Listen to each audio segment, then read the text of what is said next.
case they don't know you, I feel like everyone probably most of them do know you, but if you want to share just a few words about yourself or your Well, background. sure. Yeah. So different than you. I'm not doing any benzo coaching at this point. So my kind of contributions at this point are kind of theoretical in nature.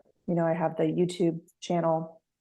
I think I have now, like, I was shocked the other day. I looked and it was like 182 videos I've made in the last year, and wrote the book, The Waiting Room. And so all of my contributions have really been like as I'm going through it.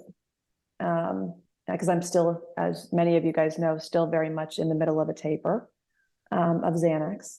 And so I had a lot of people in the beginning kind of say, why say anything until you're done? And I really didn't know where it was going to go. I mean, I put that first video up and I thought, well, maybe, it'll interest somebody. And then I got kind of shocked by how many people, kind of responded. And so I just decided to keep at it. And as best I could, walk people through my journey as I was going through it and share with everybody what I was learning that I found was helping me and what I was learning that I felt was harming me. And Right. not as a way to say, do it my way, but as a way to say, because a lot of what I share isn't so much like take this or do that. It's more mindset stuff. It's more the psychological stuff. I've been in the field as a therapist for 27 years now. And unfortunately, I think that being a therapist actually in some ways made my process of benzo withdrawal more challenging. Yeah. Because, yeah. Yeah, definitely got to get into that. But I want to jump in and say, that's one thing I really respect about you being a voice in the community, because you have a background in psychology. You've been a therapist. You've worked thousands of hours with people battling mental illnesses of every kind you can imagine. Yeah. So I think that's super important, because we have so many people that are, they're serving well and they're doing good work, but their voices are so loud. And when you look at some of the credentials, you kind of go, these are just average people. You know what I mean? And sure, they know a hell of a lot about benzos, but maybe you agree with me on this or maybe not. But I think it helps to have that big background. I mean, because it's bigger than just benzos. I mean, once you understand mental illness and mental illness treatments and things of that nature, it just opens things up a bit broader, and so you see people drawing associations and making assumptions and claims and sharing information as if it was the gospels, and you go, well, wait a minute, what's their background? This is, I always say, it's John the mechanic and Patty the barber or something, the beautician. And it's like, a lot about benzos, but so I think it's great. I think anyone working in this community, I think the ideal situation is that they do have some background in mental health, right? Because this is a very, very vulnerable, sensitive population. I don't think it gets much more vulnerable than this. That's a key point right there. I think two things. One is, where the background I think can also be helpful is, having been trained to hold another person in mind, right? And so if I had a client, let's say, that wasn't benzo injured, that came into my office and I thought they might be struggling with, I don't know, some sort of disorder, I wouldn't just flat out be like, you know what, you're screwed. I would have some way of understanding this person's probably coming to me on one of the worst days of their lives. I might not be seeing them in their full context. I may not be understanding their lives in its full context. So I think that's where it is helpful to have some of that background, because we were trained to kind of take a little bit more of a bird's eye view and not dive in and get so myopic so fast. And I think the second thing for me has been actually how humbling it's been to be a therapist going through this, because I recognized how so much of what I had been practicing and had been taught and had been taught over the years wasn't really going to help me in this situation. And part of that was because of what I started to create and develop as a result of how scared I was of what was going on with me.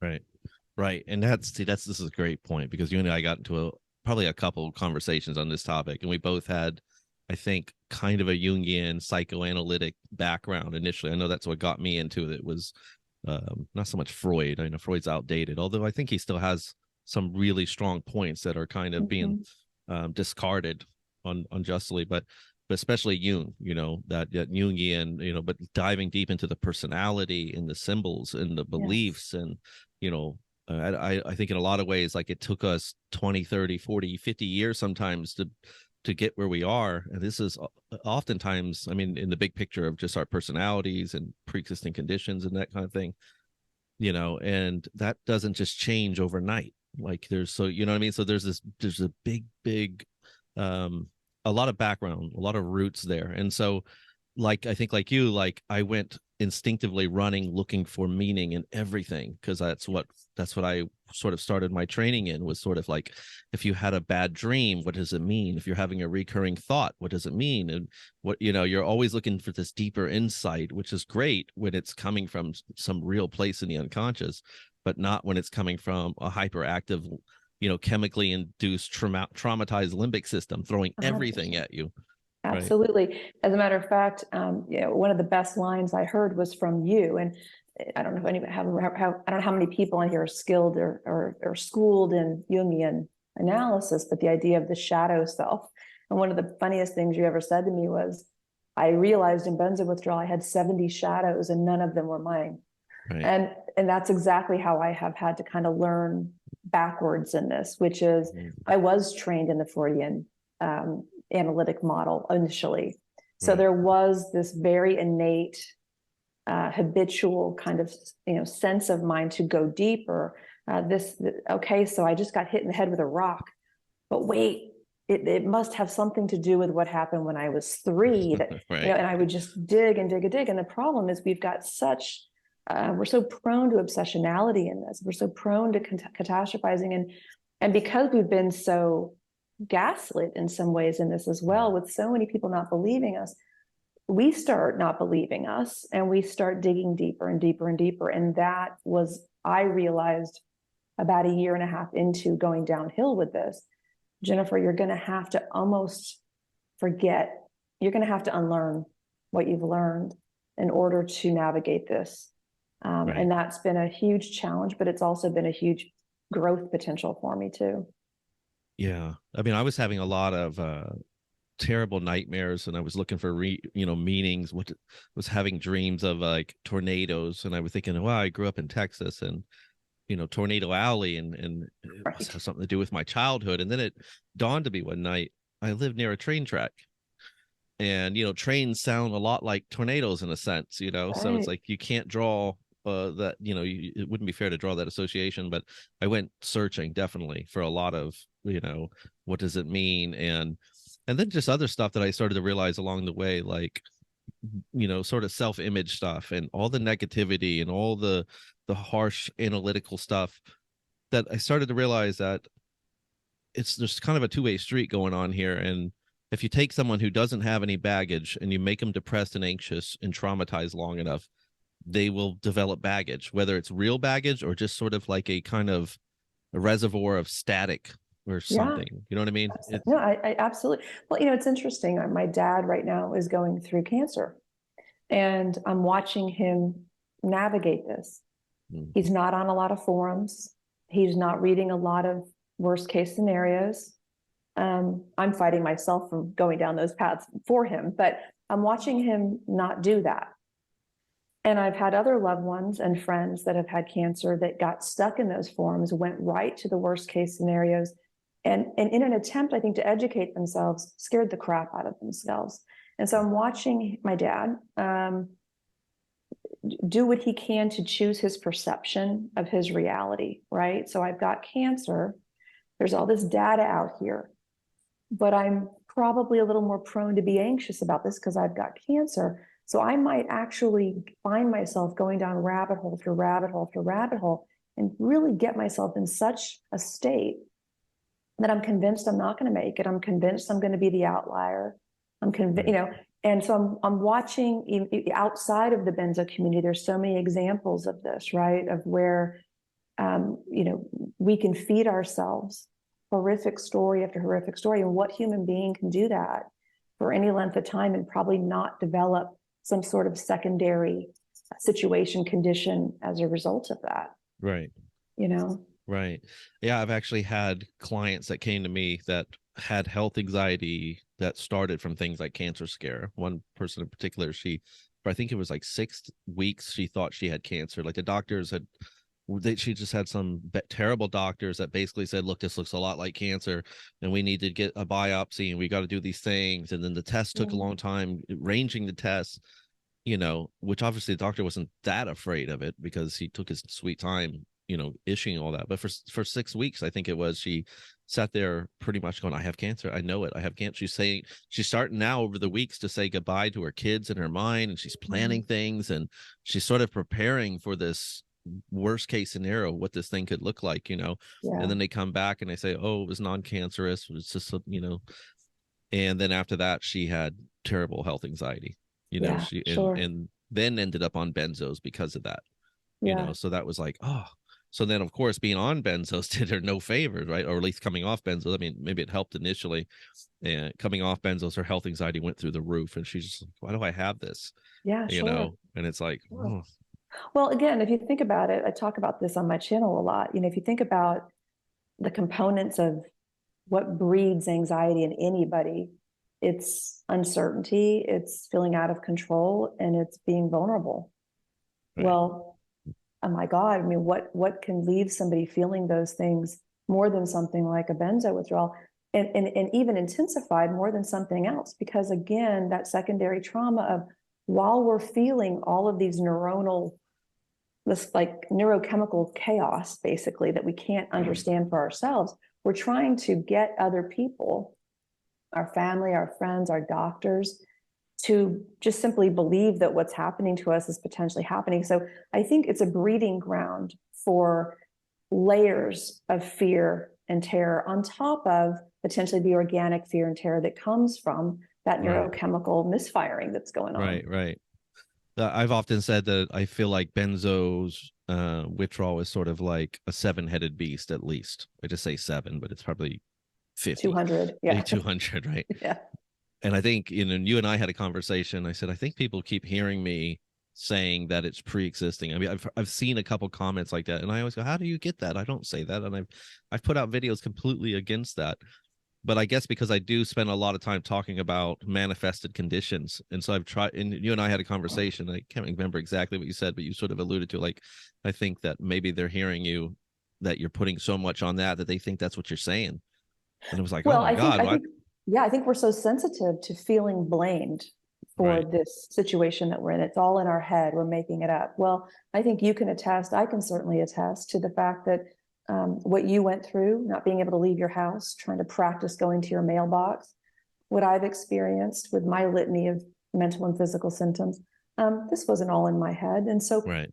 yeah, I think there's the I think when we're this desperate and we're this scared, we anything we hear that feels kind of like we did this to ourselves, Right. or we're sensitive to that. Right. And I think that's probably what happens at times.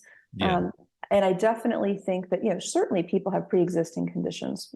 There's things, all kinds of things that people had before they started benzos, maybe why they went on benzos. But to your point, there's also the manifested conditions that, again, are not our fault. But I mean, I'm a perfect example of this, that I did not begin a benzo for any type of anxiety condition. I started because I had a bad reaction to an antibiotic. I have a horrible anxiety condition that I am working through and navigating. And I know that it is propelled and not helped by, again, this neurochemical imbalance and shitstorm that I've got going on. Mm-hmm.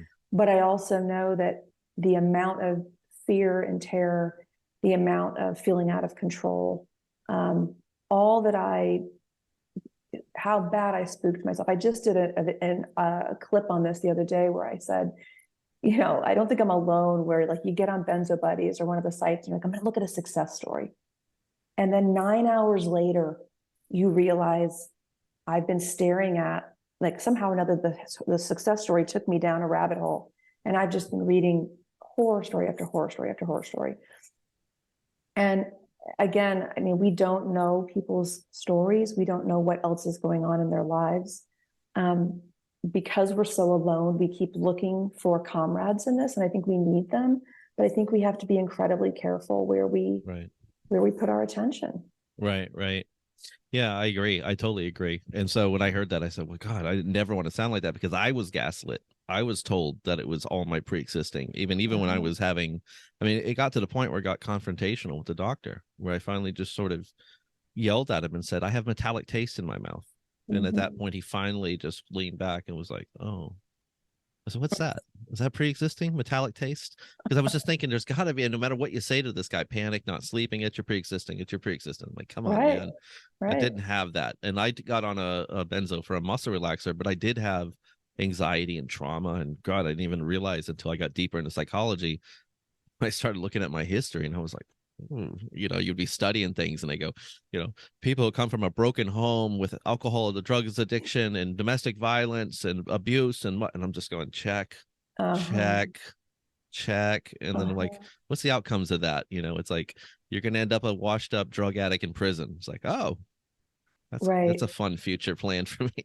Right. So I Right. kind of Right. escaped it, but I never wanted to do that, because I was like, no, no, no, this happened to me. So I'm trying to be much more careful with my words, and trying to articulate it better, to say, listen, I'm not saying that your pre-existing condition caused this, and I'm not even saying it was benzos and now it's a manifested condition. I'm saying Right. benzos is a seven-headed beast. It starts with this base of just signals of anxiety and fear, and then Mhm. those things just fester. So you go from sleep disturbance to pure insomnia, you know what I mean, or some health worrying, to full-blown, I can't eat certain foods or drink water or have salt or what. I mean, I have clients that have all kinds of things like that. Well, to your point just then, what you just said, like, if the first head of that beast is this neurochemical chaos, right? And the neurons are misfiring and things aren't, things that are not supposed to be wired together are suddenly wiring together, Right. right? Mm-hmm. What comes out of that are all these associations, right? Right. Those associations, people that are non-benzo injured also experience. You have a Sure. panic attack on a bridge, you might associate bridges with panic. You're going to, okay, not everyone's going to have that. But Right. when you have the assault that we've had for, and I think the battle fatigue of this is a component too. When you have Mm-hmm. the assault that you have at the level we have for as long as we have, and you have all these neuronal stuff happening, right? I think you're right to say the other 49 heads of the beast are all potentially, many of them at least, can be seen as associations we've made. Right. I know for me, and maybe this was true for you, when I walk into my house, even if I'm having a better day, I walk directly to the left side of my bed and sit down.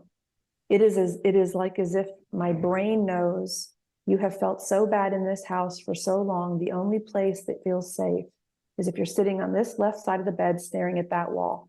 And I don't care what kind of day I'm having. If I don't mindfully say, don't go there, Mm. I will find myself in the left. I have a dip in the left side of my bed. Right. That's how much time I've spent there staring at walls, trying to understand Mm-hmm. how do I get through this day or what's happened to me. So yeah, I Yeah. think I like the idea of the seven-headed beast, Yeah. and And makes a and lot so of I sense. I think it starts with this impulse, and then you could have things like, let's say, chemically induced agoraphobia, because that happened to me like that. I mean, Sure. it was quick. Suddenly I couldn't drive my car, I couldn't leave the house. What the hell? No, this isn't a condition yet. I, Right. I didn't look at it that way. This is chemical at that point. 6 months later, a year Right. later, now it's a pathway built. And now I have real fear. And even as the anxiety levels came down chemically, I still was afraid to drive that car. And even a year after I came off of benzos, I still was afraid of driving that car. You know what I Absolutely. mean? And so that's where I Right. go, okay, it goes from a chemical level to these multi-headed, quickly, for a lot of us, multi-headed sort of little demons features of this insomnia and health anxiety and all these. And then those things can further create pathways which then become their own self-sustaining, self-fueling loop of mental illness at some Absolutely. point, right? So it's so when we had that conversation, I said, wow, I think people are not hearing me right. What I'm actually saying, I'm not playing down benzos.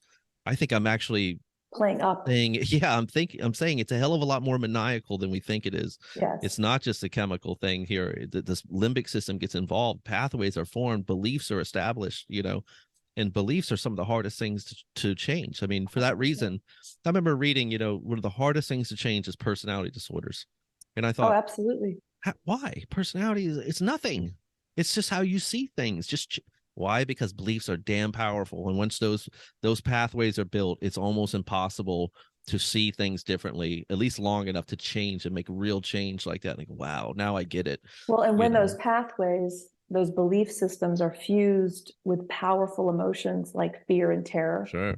then you've just locked them in, right? So Right. you're right. I mean, the average Joe, I mean, that's why it's a joke to have a New Year's resolution, right? It's so Right. hard to change our behavior, so hard to change our belief systems about how we should show up in our lives or whatever. We last for a week or two, it falls off. But when you have a belief, I might not heal, Right. and it's fused with a feeling of complete terror, you've got a pretty hard thing to tackle, you know. Yeah. And it's you know, I think the the gravity that I have felt in this, the gravity is for me to sit on that bed in fear. That is the gravity I feel in this. It Right. is completely antithetical to anything I think, feel, or want to get out of that bed. And it's funny because I have people write me and they say, oh, you know, you're doing so well off your benzo, or you're doing so much better. And I was joking with a friend the other day and I said, if people could see what I feel like, if they could know the thoughts, you know, and I don't really want anyone to know, but I'm just saying, Right. still to this day, and I've been doing it now every day as best I can for the last year or so, the gravity is to pull me back into that spot. It is, I Right. don't feel propelled out. So everything I do is for the long game, you know, and there Right. are days I can't get out of that bed, but on the days that I can, and it just is really, really scary and uncomfortable, that's kind of like where I say I try to take scary and shitty with me. Mm. And I'm not enjoying myself necessarily, but I'm doing it for the long game. Right. That's hard. It's a hard sell. And I also know, believe me, I want to just make this caveat that I know there's plenty of people watching and listening that are not there. They're where you were when you couldn't leave your house. They're where I was when I couldn't leave that bed. So I get it that those places are real and they exist. Right. But just, you know, the non-linear healing part of this, and the part that we are not going to probably feel well before we start to practice trying to live well. Yeah. That may not be true for everybody. I feel like it's true for me. Right. Hell, it's true for 99% of my clients. Yeah. You know, in fact, it's to the point now where I tell people measure your progress first in numbers, in Yeah. data, right? Because you won't feel it. I don't care if you're doing all kinds of great things and everybody around you saying, oh my God, look how much you've healed. You go, I don't feel it. It's not enough. I don't, because you want to feel good. So I even had clients where I'd say, what's more important to you? Being able to go grocery shopping, take your kids to the soccer game, all these type of things, be more functional, but you still have a lot of anxiety, or less anxiety, but you can't leave your house. Right. Right. And they'll Right. go, give me less anxiety. Let me be a hermit. Now, You what I know, would say to you is, I don't know what yours was like, but my not leaving the house was not safer for me. hell no. Hell Right. no. I mean, I sat in my house, and the stuff I could conjure up in my brain in that idle time staring at the walls. And like I said, you know, people say, God, you're so much better. And I, in many ways, I am better. Right. But I think what it is I live better. And I'm gaining a little bit of confidence every week. That isn't to Right. say that I don't have, I've talked to you at times. I'm like, Dave, oh my God, I'm all the way back at ground zero. And you're like, no, I don't think you are, you know, Right. a bad week. And Right.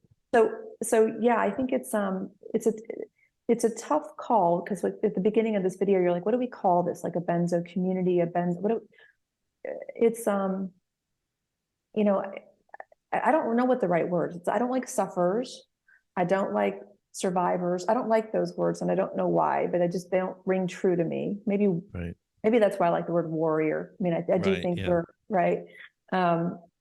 But in that, the people that could be listening right now, the bandwidth of functionality could range from bedbound and terrified, okay, to I don't feel so good, but I'm out there doing my life, to I'm doing a lot better.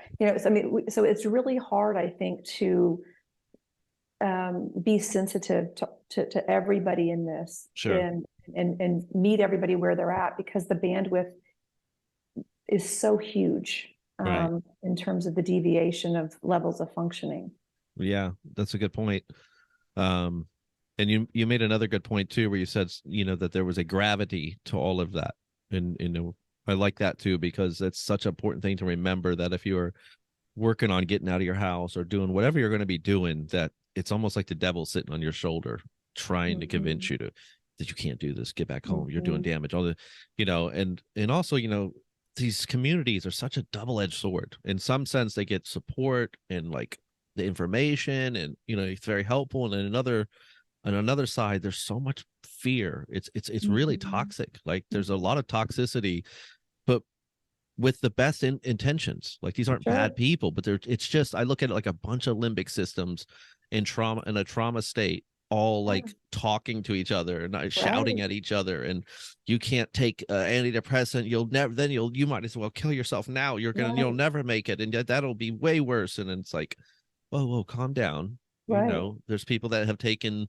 uh low doses of antidepressants, and it did help them, and then they were able to cycle off it a lot easier than benzos. Then you have your horror stories, of course, with everything, which I always try to remind people too, that like, go look at the stats on how many deaths aspirin causes in the US alone. Yeah. You know what I mean? Like, something Absolutely. is like, seemingly innocent as aspirin, but and if you made a forum with aspirin survivors and family members of people who lost someone they loved to aspirin, the numbers would be a hell of a lot higher than benzos, I'm guessing. You're talking Yeah. about, I think it was somewhere around 3,000 a year deaths. That's a lot. It's a lot. After Yeah. 10 years, Absolutely. 30,000 people in the last 10 years to aspirin. Could you imagine those forums?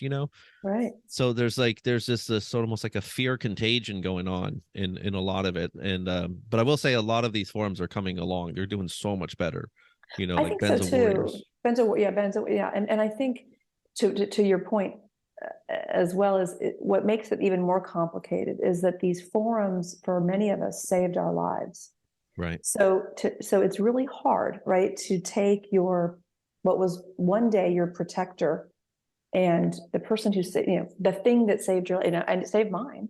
I learned how to taper off of these forums. Right. I learned enough to figure out what was wrong with me. So it's really hard to know where that line is with, what, I kind of, I got what I needed. And now how can I use this Right. productively? Um, Right. and it's also really hard when we're in the state we're in, this limbic fire that we're in, to say, okay, it was good enough to save my life and tell me to taper, or to tell me it was this, and this, and to get me on the right track when nobody was believing me. But now, could this thing that was saving me potentially be hurting me? Right. And the answer is yes, Yeah. depending on how you use it, for sure. Yeah. I say, like, a lot of us, or in terms of the limbic system, it's like we're like soldiers that came back from a great war, and we spent so much time on a battlefield, wounded, watching people die around us, watching, snipers in the trees and mines. If you move, people were getting blown up, and missiles, and then we come home, we're completely traumatized. We're in that sort of 1,000-yard stare, and then it's like, what do you need? It's like, oh my God, it's Operation Lull down the limbic system for the next year at least, easily. You need to like lay on a beach and breathe and relax and have about as carefree life as possible. And in fact, I had one of my mentors in clinical psychology. He was a Vietnam vet, and he's seen a lot of trauma. And he said he came back with PTSD from Vietnam. And I said, "What did you do?" And literally, he said, "I laid on a beach for a year." He went Mm-hmm. on to have a PhD in clinical psych, and he said, "I laid on a beach for a year. I Mm-hmm. fished, I got sun, I just went out in nature, I Yeah. disconnected from everything, I meditated, I played music, and I just was like a beach hippie for a year." And Yeah. then I felt myself coming back. I don't know any studies on that, but it's like, wow, that seems pretty helpful. Now, Yeah. what he didn't do is he didn't come back and join, get on YouTube and find every video he could find about Vietnam vets and what they went through, and listening to all their stories. And some are so much more horrific than what he went through. And Sure. he's watching them in the video, and he could see they're missing limbs, and he's hearing, just horrendous things. And then he gets on forums, and everybody in the forums, just nothing but vets that survived, that are wounded and PTSD. And so that's why I say it's a double-edged sword, where at some point you want to get information and be protected, but also some of that information is bad, right? So I have clients that hit me up all the time in a complete state of crisis. I mean, for a week or two, they're like, I can't sleep. I'm losing it. I'm about to reinstate. And I go, what happened? Not reinstate, but go back up at my dose. And I say, well, what happened? I forgot my night dose, and I'm kindled. What? Mhm. You're kindled? Where are you hearing Yeah. this? It's in the groups, and somebody said I'm kindled. And I'm like, that's Yeah. not how it works. I said, a lot of us took our benzos as needed Right. all the Right. time. I mean, I might have been at 20 milligrams one night, maybe 30 the next, maybe 10, maybe 40, maybe 50, maybe, it always fluctuated. Maybe that probably is not the best way, but I know a lot of us took it that way as needed. Yeah. Right. And if that was true, then we'd all be kindled by that definition of kindling. So it's like a perfect example where someone heard something. And so then when I tell them, like, you're not kindled, and if you are kindled, listen, kindled is not what you think it means. It just means it gets tougher. Essentially it means Right. it gets tougher, or it can get tougher. It can It get tougher. doesn't Right. mean it can, right? And so it doesn't mean you're a lost cause. Throw it in now, jump on Zoloft, and you're screwed, Right. And so we have this conversation, and then literally 2 days later, they'll text me or write me and say, I'm in such a better place now. I say, you just suffered for 14 days needlessly, Yeah. because your limbic system went from 1 to 100, because it's like another grizzly bear attack is coming. It's on its Well, way. again, using kind of when I was talking about the three components of anxiety, again, for any human being. And I think what happens to us in this is we forget that we're humans first that are going through a benzo experience, right? So the human experience of anxiety is, like I said, uncertainty, vulnerability, and lack of control. But three other components of it are the interpretation you make of the event that you are in, right? This is why some people go to war. And maybe their experience, let's just put two people in the same car during a car accident, same car, same accident. Doesn't mean they're going to have the same psychological experience based on that thing. It's the interpretation of that event. Might also be the extent of their injuries, who knows, but I'm just saying. But so interpretation of the event followed by avoidance and fear. And for me, I think I just spoke about this recently, was that, this wasn't my first rodeo with nervous system injury. I'd blown up with an antibiotic, very similar symptoms, DPDR, intrusive thoughts, fear, terror, suicidality, all of it. Kind of came through that, didn't have an anxiety disorder. Get put on benzos for a very short time. A couple of years later, kind of try to come off, and I get the same set of symptoms. For a couple of months, I'm really scared. I'm not very functional. I kind of balance out. Don't have any residual anxiety symptoms. No panic. No, it wasn't. Third time around, it got me. And what got me was the interpretation of my situation was very different. I was battle weary. I was thinking, oh God, I'm never going to get out of this. I gave it a very different story than I had the first and second time I had been through my nervous system, being injured or being hit, however you want to call it. And then what I did was I began to behaviorally avoid. I just sucked myself into that left side of the bed and left my job and left my friends and left my family and just turned so inward with fear. Right. So to your point, I think this idea of we have to know that this is a very normal, natural thing that we would interpret negatively. I think you and I've talked about this. And from an evolutionary standpoint, we're meant to interpret negatively. That's how we survive, right? So right. in the absence of information, most human beings interpret worst case scenario, because back in the day, before, not in the time we're living, but if you interpreted wrong, it could be life or death. Right. For most of us now, we don't have that, but we have this negative confirmation bias about lack of information. Well, Good what do point. we have in benzo withdrawal? lack of information. We've got a million people telling you what it is, Right. but we don't really have any consensus. We know something about GABA and glutamate. I don't think that's the whole story. I think there's many more people. So we have an absence of information, and in the absence of that information, it's human nature to fill in the gaps with worst case scenario. So it's like an anxiety fueling machine. Right. You know? Absolutely. That's what I've been saying for a long time. It's self-fueling. Yeah, it There's a is. self-fueling mechanism. This thing can just sustain itself. It has its own fuel source. Yeah. And to your point, with in terms of evolution, it's like we're also designed to be irrational. We're designed to respond quickly. If Yes. somebody, you're in the grocery store and somebody comes up and bumps your cart, you're designed by nature to get angry quick, or somebody cuts you off in traffic. I mean, we're designed to be reactive fast, Right. right? Right. Because like you said, that could be life or death. And Right. it's like, damn, well, when it's great when you're running from danger, but it's not good when you're now becoming highly sensitive to anything somebody says, you're arguing with your Exactly. spouse or whatever, and so how do you change that? You try to create this gap of time in the, a sort of a latency, a gap in a time between the stimulus and the reaction. So that, and Yes. if you go long enough, then you're not just reacting, you can actually choose a response. So someone bumps your cart, initially go, hey, what the hell? Or Right. just you're from 1 to 100 right now. You're like, I'm ready to fight this lady or slap her or something, damn nerve of Right. her. But instead, like through and one good practice is like mindfulness, breathing, and it brings you down to this point where you become very self-aware, and you become very, it creates this delay in that, like a bigger gap time, I guess you could say, in that reaction. And so as soon as they hit your cart, you still feel that initial little thing that happens here, it's like, ooh, Mm-hmm. but then you breathe and you let it go, and then you go, Yeah. I don't know what day she's had. This isn't worth it. And you don't even allow yourself to get emotional anymore, because why? What's the point?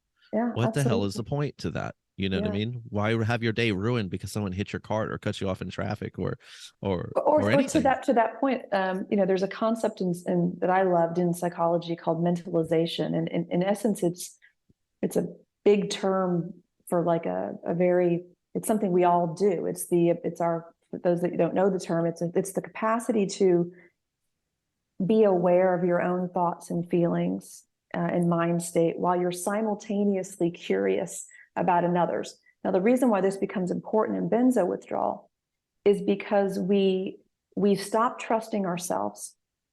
Okay. Our body and minds are not acting like they used to. We've lost trust in ourselves, including, and people have also told us, it's all in your head, you're crazy, you got all these diagnoses. So we've stopped trusting ourselves. And then we do one of two things. We stop trusting other people while we simultaneously elevate trust in random strangers telling us things. Okay. So there's this very strange thing that we do where we don't trust ourselves. We don't know who to trust out there. But for some reason, on a random Tuesday, on a benzo buddy, we can say, Fred said this, and that is true. And it's like, So true. what, right? So Yeah. there's, I think, and to your point about the traffic, before I got sick and as I was working as a therapist, I would say to people, and it was about this concept of mentalizing. Maybe they came in and they're driving down the freeway and somebody cuts them off. And they're like, am I invisible? I just, what I'm not, I don't get to take up space. You're just going to cut me off, and I'm going to race up and honk my horn and flip you off and all this stuff. And I said, okay, what if I told you that person in that car that just cut you off, their mom just had a heart attack and they're racing them to the hospital? What do you feel now? Oh, well, sure, go ahead. And I was like, okay, Right. well, we have no more proof over that story, over the one that they hate you and they disrespecting you. So again, in the absence of information, we tend to go with the assault and the victim Right. and the upset. And it's hard, especially when, from a neurochemical standpoint, we don't have a lot of feel good hormones and stuff pumping through us to make us give the benefit of the doubt, right? So Right. we've got that push to be more negatively biased as well. Right. And so it really does take a lot of that, like you're saying. I think this is where your lulling comes in so well. Mhm. That the space between the stimulus and response, that little tiny space, takes a lot of practice Right. to just develop that. But that Right. little tiny pause is enough to be able to shift the perspective and the perception enough to say, maybe I'm not going to heal. Right. But there's just as much evidence that I'm going to heal and I'm going to be fine. Yeah. In fact, more evidence. Right. Yeah. Much Exactly. more evidence, right? Yeah. It's almost, to me, I mean, if you really could look at it from the big picture, millions, 70, 100 million people in America right now, maybe more, and people coming off and all of that. It's like, it's almost like getting hit by lightning almost. I mean, it's Yeah. not, I don't think it's quite that rare, but I mean, it's up there, or getting, hitting a deer or something while driving at night. I mean, it's got to be on some level like that, you would think, right? But I tell people, it's like, the idea is you feel like you're, instead of being in 1,000 acres and there's one grizzly bear out there, you feel like you're in 1 acre with 1,000 grizzly bears. It's like everything is just so inverted and heightened in that reaction, in that regard, really right? Yeah, it's really true. And I just want to share for your listeners right now, because I get people that, like I said, write to me and say, there's no way I could have done a podcast with Dave, or there's no way, So just to share so that people can understand, and I'm not saying this to toot my own horn by any means. I'm just saying it to share my experience. One of the feelings I have had in this for a while now is this. It's a weird feeling, Dave, and it's a feeling of like I'm walking through life and somebody's got a gun to my back. Nobody can see it but me, but I feel it. I feel that level of hypervigilance, of carefulness, of rigidity, of fear. And so as I was coming down to do this talk with you, I was aware of it. I'm aware of it right now. The difference between me right now in this moment and me a year and a half ago sitting in my bed is not necessarily that I feel that feeling any different. It is, it has been that work, like you said, on the shift in belief that I'm actually going to be okay. Exactly. And if I'm going to be okay, then what little thing can I do today? What little thing can I do right? If I know somebody could tell me, you're going to show me, and Jen, 2028, you're I don't care what it is. Right. Because you and I talked about this at some point. Like if somebody could tell you in your worst moment, in 3 years, you're fine. You're on a beach in Tahiti, right? Yeah. You could probably withstand almost anything. Yeah. It's the sitting with but what if I'm not? But what if I'm not? Yeah. And we have to challenge that. Yeah. We have to know that evolutionary and the neurochemistry, everything's pushing us to look at the catastrophe. Right. And so it does take so much practice to say, but what if there is another story here? That's right. Yeah. And 2 points. I mean, one is it's rumination is an addiction. It's fear-based, fear-led addiction to fear. So it's always wanting to look at that. And the other thing you were talking about, mentalization, and, essentially what therapists are doing in a way is we're almost like gurus who are helping our clients become more mindful. And mindful is such a big, what the hell does that mean? Mindful. I say, well, how about self-aware? Or how about aware? Not even just self, but aware. Right. And so you're practicing awareness, because we live on autopilot every day, every damn second. Everything you do, everything we do is sort of just in this autopilot mode, with their minds going, and we're thinking and we're analyzing and we're planning. And what is it that Lennon said, life is what happens to you while you're busy making other plans. Like, God, how painfully true is that? And so, I think a lot of what therapy is just helping people become more aware, so that when you have that moment, like you were saying, when somebody bumps your cart, you can stop and go, well, I don't know what they're going through today. Who knows what the hell they went through? Maybe something really bad happened to them. Maybe they're on the edge themselves right now. And so, yeah, you can sort of, but you have to be aware of that. You have to first so we try to give them skills, and we try to give them, instead of, we can't give them Zen, but we try to give them mechanisms that they can fall back on, that are sort of like reflexes.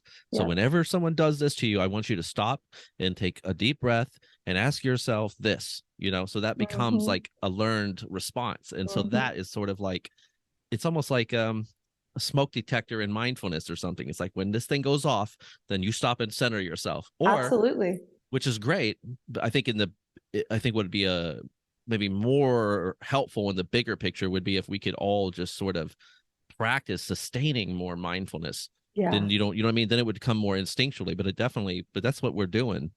And, I always get people saying, well, how do you practice mindfulness? I can't meditate. And I like informal mindfulness just as much as I do the formal mindfulness stuff. Formal being like, I'm going to sit down and light a flame, and like maybe say Zazen practices where you sit down and you meditate and you deep breathe and you look at the flame and you're completely aware. You have no judgment in your mind, and you're opening yourself. You're completely vulnerable. I mean, a comet could hit you from this, a plane could crash into your Uh-huh. house, and you are completely, I'm okay in this moment, right? That's really hard to do when in benzo recovery. It's almost impossible. I I mean, think it can be hard to do for sure. One of the things I think I wrote about it, it was a chapter in my book, I think, but it was something I learned right out of the gate, like my first job out of grad school back in 95 or 6, a long time ago. But I was about to quit my job after a couple of weeks. I was way overwhelmed. I was way over my head. I worked with the dying, and I was 24 years old. I didn't know what the heck I was doing. And anyway, I won't get into all the details of it, but in essence, I recognize now this was before mindfulness was mindfulness. I mean, nobody was saying mindfulness back in the early 90s. It wasn't a thing. Now, it kind of blew up you would know better, but I kind of think it blew up in the early 2000s is when it kind of took off. But maybe John Kabat-Zinn and some people were doing it, Pema Trojan, but like it wasn't on Time magazine, kind of big. Right. So anyway, she just taught me to open and close my experiences. And so just to give an example of that, I won't go into my work examples, but I do talk about that in the book. But an example in benzo withdrawal would be, I'm going to go brush my teeth.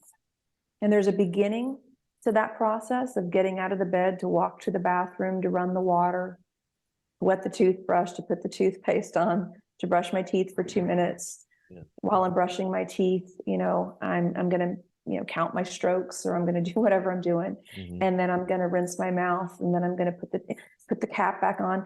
And I'm going to be mindful of the steps of what it is to, because, if you think about it, how many times do we brush our teeth? We don't even think about taking the cap off, putting it back on, how many times we brush. We're not doing any of that. But that's a form of mindfulness, to just brush your teeth and pay attention to brushing your teeth.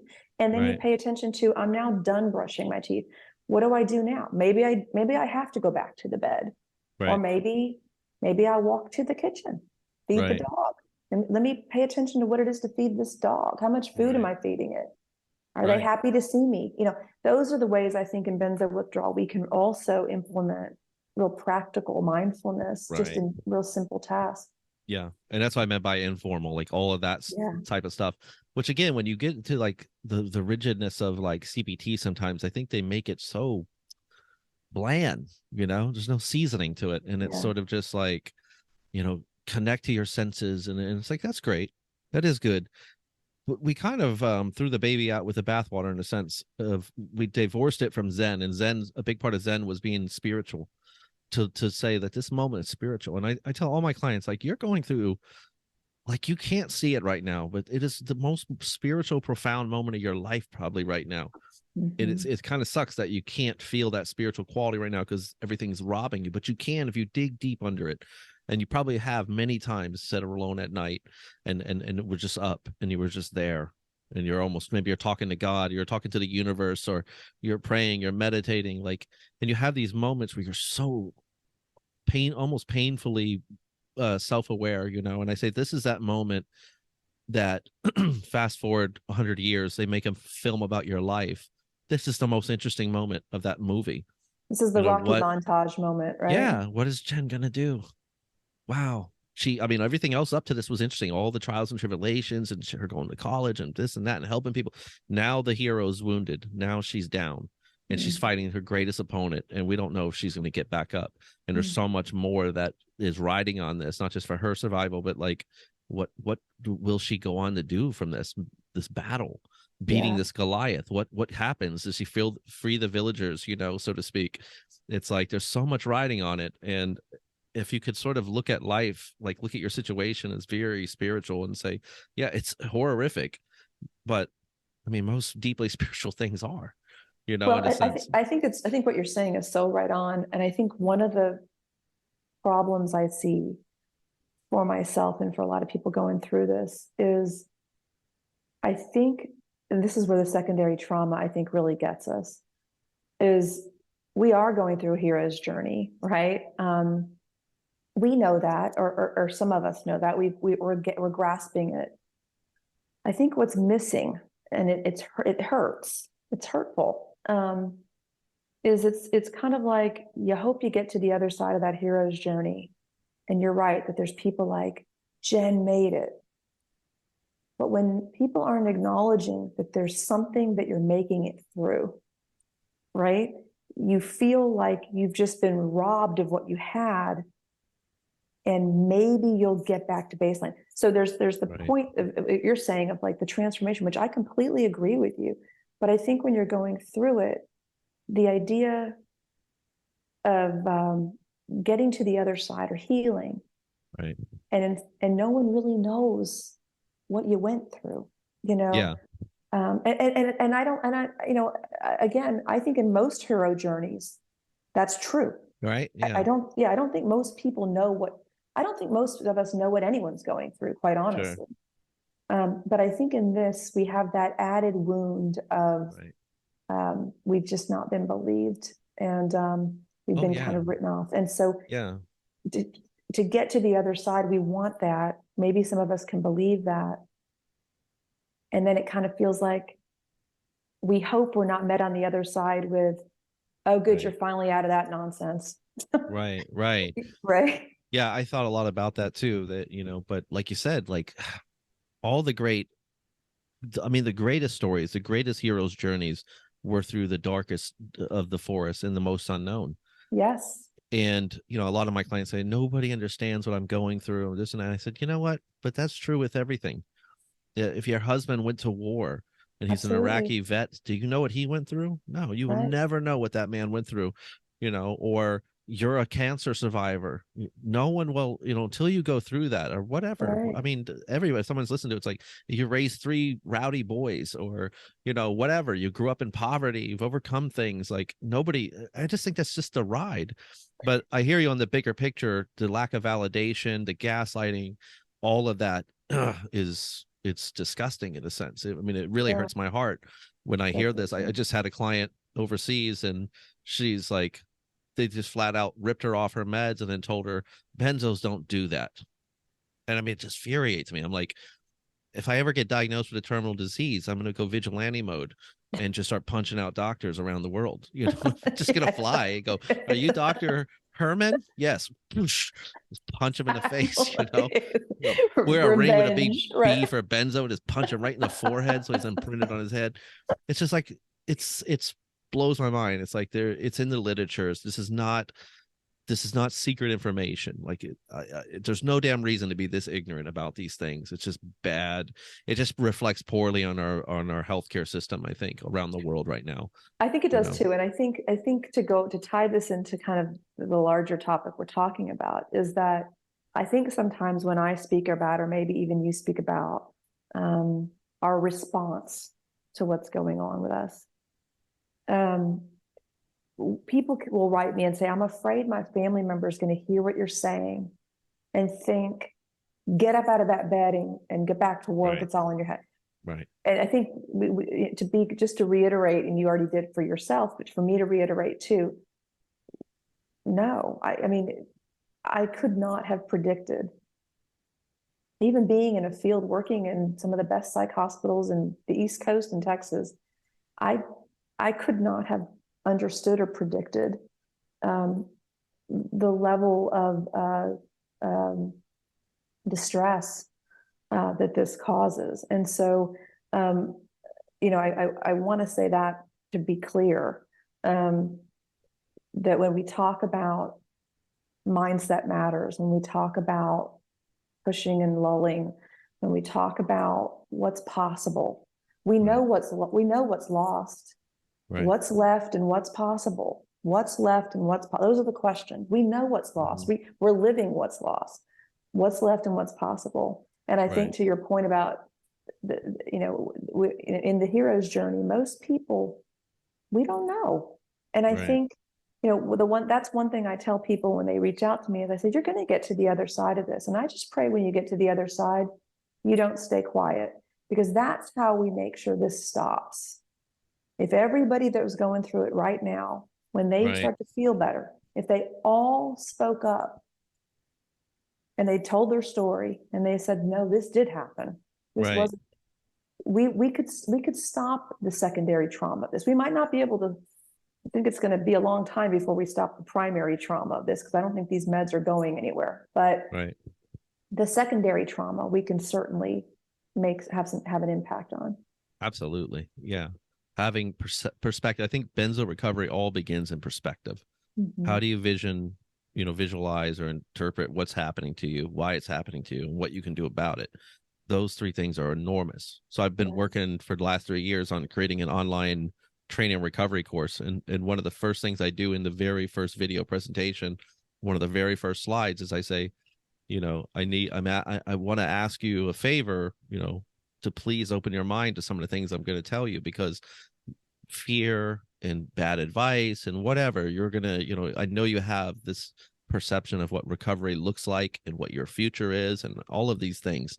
And probably 85% of it's wrong, is you're like me at one point was picking out caskets. It's like you're almost too afraid, almost superstitiously so, to start planning for life after benzos. But it's like, well, guess what? Life is going to happen. You will get better, and you'll reemerge, and you will get back to your life. So start planning for that. And it's like there's like a fear of almost like, if I just can't cash in on that. I can't believe that. And to back up, because I was actually, I make long points and sometimes go way off the edge, but I try to come back around with the informal mindfulness stuff. If you can adopt a spiritual quality, if you can say like, this is profound, maybe take the word spiritual out, because maybe that has a bad connotation for some, but this is a profound thing I'm going through right now. And how I walk through the fire is everything. You know what I mean? How I walk through it. Winning or losing is not even necessarily the bigger picture, because that's like, it's just fate almost at some point. But how do you handle this? How do you walk through it? Or, if you were dropped off in a battlefield and, with a gun or a sword, what are you going to do? And how will you go to war? Or will you lay there and cry in fetal position? Or will you try to fight back? Or will you try to, Right. And so I think if you can have a perspective of this thing of like, this is temporary. Yes, it sucks that nobody understands what's happening. It's not true. Not everybody. We have a pretty good community. I mean, it's not that in the dark. Now, 10 years ago when I went through this, it was a hell of a lot more in the dark. I mean, I couldn't find anybody. I found Ashton's manual, and no doctor believed it. There was almost no support groups. There was nothing. There was nothing about diet. There was nothing about treatments. It was what I call the lay and pray philosophy. Just lay in bed and pray you get better. And like, oh my God, I didn't know what to eat. I didn't know what to do. I had no knowledge on this, you know what I mean? So there's a lot more information now, but back to the informal stuff, like if you're brushing your teeth and use all the grounded stuff that they teach you, hear the water flowing, see the texture, smell the fluoride or the mint in the toothpaste, use all this stuff to ground you, and just be there. Just be there. Just being there in that moment, even if it's for 5, 10, 30 seconds, it's enough. We don't have to retreat back to our mind in our mechanisms of, it's almost like OCD benzo coping. It's just like you're doing this formula in your head: 1 + 2 = 3 = 4, 1 + 2 = 3 = 4, and you're brushing your teeth and you're repeating this mantra of this mechanism that's going on over and over, and we do it all day. But it's not 1 + 2 = 3 = 4. It's, I don't know, if I don't heal, what if I don't heal? It's something much more sinister than that. Absolutely. But if you can let go for just 30 seconds, give your brain that release. It's almost like, having one of those eggs that you squeeze for stress. Now imagine doing that every day, every second for weeks. You're just doing this, and then 30 seconds, you take a break. Oh my God. Right. How much and then you could go back to it. Yeah. The chemical is going to make you go back to it, but that 30 seconds is such a relief, and it starts to slow down that self-fueling mechanism. So I tell people, don't worry about sitting in zazen and meditating. If you are able to drive and you pull up to a red light, take a second to look around and just be aware. You know what I mean? What I can tell you about this, Dave, is when I first was talking to you, we were getting to know each other, and you'd tell me something like that, and I was in a much worse spot. I'd think, I know he's right, but who cares? Like, who cares about looking around at the stoplight? Who cares about right. paying attention to my damn toothbrush. I've lost my entire life.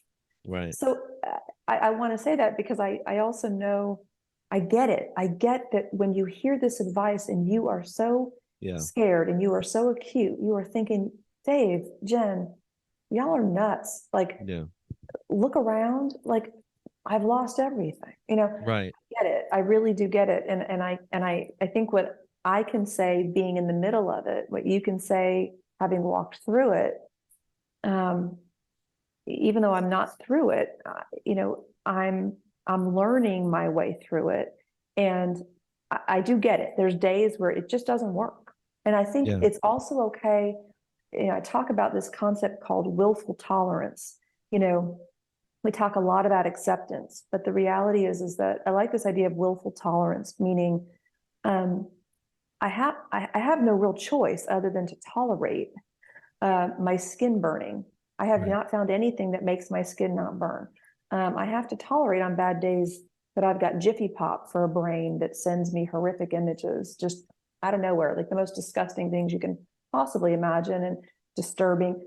I have to tolerate those things because I haven't found anything that really makes them go away. But I have to do it willingly, Right. you know, and that's the attitudinal piece Right. of the behavior. Right. um, I tolerate it. I leave it alone. I try not to make it worse. There's not much I can do to make it better, but I'm Right. going to tolerate it with an attitude of willingness. And this isn't a Pollyanna kind of term. A lot of Right. people say, just think positive. I think if we could think positive, we would be thinking positive, right? Like Right. we can't sometimes How do you think do positive, that? Yeah. right? And so I like the idea of willful tolerance, and I Right. remind myself of that sometimes, and just Yeah. to go back to one other thing you said, I forget what you were talking about, but it made me think about, you ever see I don't know, she's on Instagram and all the social things. It's a lady, and I think maybe she was at a fire, this big lady, and she's like, ain't nobody got time for that. Have you ever heard that lady? They ain't nobody got no time for that lady. Yeah, I don't I yeah. You think know that so. lady? Okay. Well, like, so anyway, if you have it, you can, she's on like a million little memes and things like that. But I've developed her in my head. She lives in my head now, this lady. And she was being interviewed like about a fire in her apartment complex, I think, or something. And Okay, yeah, I know she said exactly. something like, "Hey, nobody got time for." And she now lives in my head. And when I get like pummeled, I'm driving and I get pummeled by a thought, or I get the whoosh of fear, or I get this frozen feeling, I will literally imagine this woman and think, ain't nobody got time for that. Right. Now, on a bad day, my brain goes, nice try. Okay.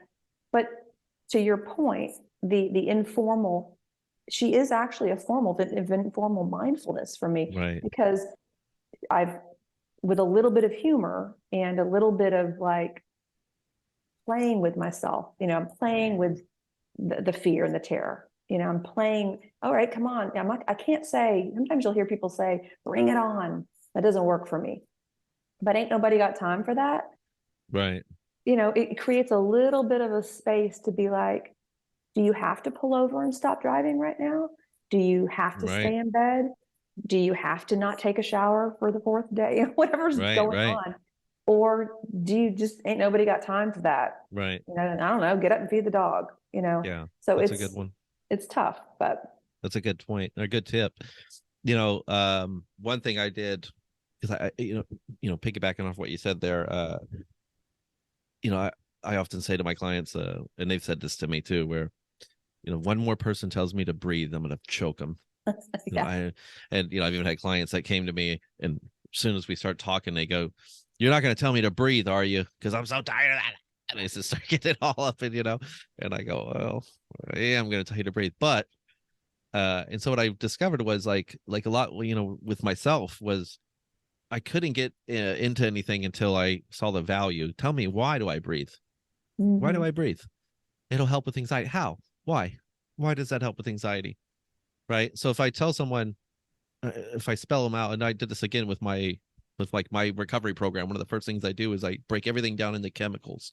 Like these 5 good chemicals and the 2 so-called bad. They're not really bad, but Mm-hmm. in benzo withdrawal, cortisol, and norepinephrine are not great. But I say, like, here's what you need to access, and this is I sort of paint a picture of what these things do and how they interact a little bit. And then I like to break down everything I do in chemicals. I say it's all chemicals. This is our language. So if I say, let's take deep breathing off the table for a second. If I say, do you want to learn how to activate that parasympathetic nervous system, which is the brake pedal for the fight or flight, mechanism, and that will lower cortisol and epinephrine levels and help you raise a little natural GABA and dopamine, serotonin, oxytocin. Oh yeah, how do I do that? It's called deep breathing. So, but then they go, really? I go, yeah. And so, I say, go to Google Scholar, or pull this up. Don't take my word for it. Right. And they see the studies and they go, oh wow. So that does that. I said, yeah, because then I might even go a step further and explain sort of partially from an evolutionary perspective of why that works. I say, because your brain and your body have a symbiotic relationship. And if you're sitting here, well, one thing to remember is you can't be anxious and relaxed at the same time. It's almost impossible, right? I mean, you can fake it, but if you're really relaxed, you're not anxious, right? The whole demeanor, like, as nobody's ever ran from a grizzly bear and, well, rather strolled and deep breathing and took a moment to look at the birds and the trees. Like, this doesn't happen. Your breathing comes erratic, your eyes start darting left and right, your body, I mean, everything starts changing in your whole demeanor. And if you just did that as an exercise for 1 minute, you could already feel the anxiety that you're arousing just by just sitting in your room, in your chair, and just start to look fast and think fast and look and dart and breathe quick, and you'll start to, like, the brain will start to catch on. What's going on here? Yeah. What's going on? Did I miss something? Is there a threat? And so vice versa, if you start to slow it all down, then the brain starts to take the cue. Unless they see a threat, like, that they can recognize, they go, okay. So it sort of follows. And I tell people, if you're doing deep breathing and you yawn, that's your receipt from the parasympathetic. I mean, the second you go, oh, because nobody's ever ran from a grizzly bear yawning. Doesn't happen. I assure you, will not happen. I've watched a lot of and studied a lot on, like, survival in traumatic situations. No one yawns. Doesn't happen. So if you can yawn, that's your receipt for but my point is, if you can just show people the value of it and say, chemically, we want to activate these chemicals, we want to reduce these ones, and this will help you manage just a little bit anyway, during the benzo withdrawal process, then they can kind of get behind it and they go, okay. So if I say go for a walk, then I'll explain what chemicals that activates, right? Yeah. No, I love that approach. And I think that's where I think we have to have a little bit of education and a good background of why are we doing what we're doing. I think one of the things that I know I've struggled with in this, I think many people that write to me also do, is I'm doing all the right things and I'm not feeling better. Right. Well, the reality is let's say, like, for example, let's just do deep breathing, right? If I'm going to use deep breathing, because I've learned from David, this activates my parasympathetic nervous system. And over time, I'm going to learn this skill, and my body is going to learn that it knows what to do. It's going to kick in. But the reality is that for a while, I'm going to do this thing. And if I deep breathe for 10 minutes, then I go, do I still feel crazy? Am I still free? You're going to find what you're looking for. Yes. And so people, I think myself included, would say, okay, I write a list. I'm going to deep breathe for 10 minutes today. I'm going to pray. I'm going to meditate. I'm going to do this thing. My problem was I needed to do it and leave it alone. Right. I would do it and measure where I was. And when I wasn't any better, or maybe I was even feeling a little worse, right, then I would think, this isn't abandon it. I'd abandon it. Yeah. And so I think one of the things to go along with your point about education, because I think that's very helpful, is also, you and I talked about this, like, there's a difference between habituating, right? So we do habituate, as for example, in anxiety or in OCD, those kinds of things, people will expose themselves and stay in a state of anxiety with the goal being to habituate to that level of anxiety. Well, I personally right now, and for sure a year ago, lived kind of in a 9 or 10 level of anxiety. So I didn't need to expose myself to anything. I opened my eyes and I lived an exposure, right? Where I think what goes along with the education is the idea of, but if I do something, like, for example, if I'm at a 9 or a 10 and I go to the mailbox and watch the mailbox. The other thing I'm doing that you're talking about is I'm learning how to be uncomfortable with my discomfort. I'm learning how to be comfortable with my discomfort. I'm learning how to live alongside my symptoms. And that's why I always say to people, one of the best quotes I've heard was, it's not when you no longer have symptoms, it's when your symptoms no longer have you. And they only don't have you when you have said to them, I'm not going to look to see if you're here or there. I'm not going to look to see if you're 5% better today.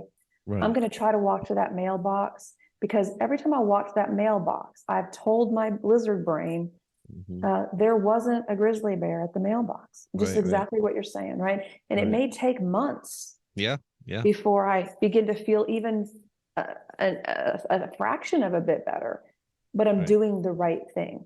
Right. And that's a great point, that everything that we're talking about, everything that I've shared takes time.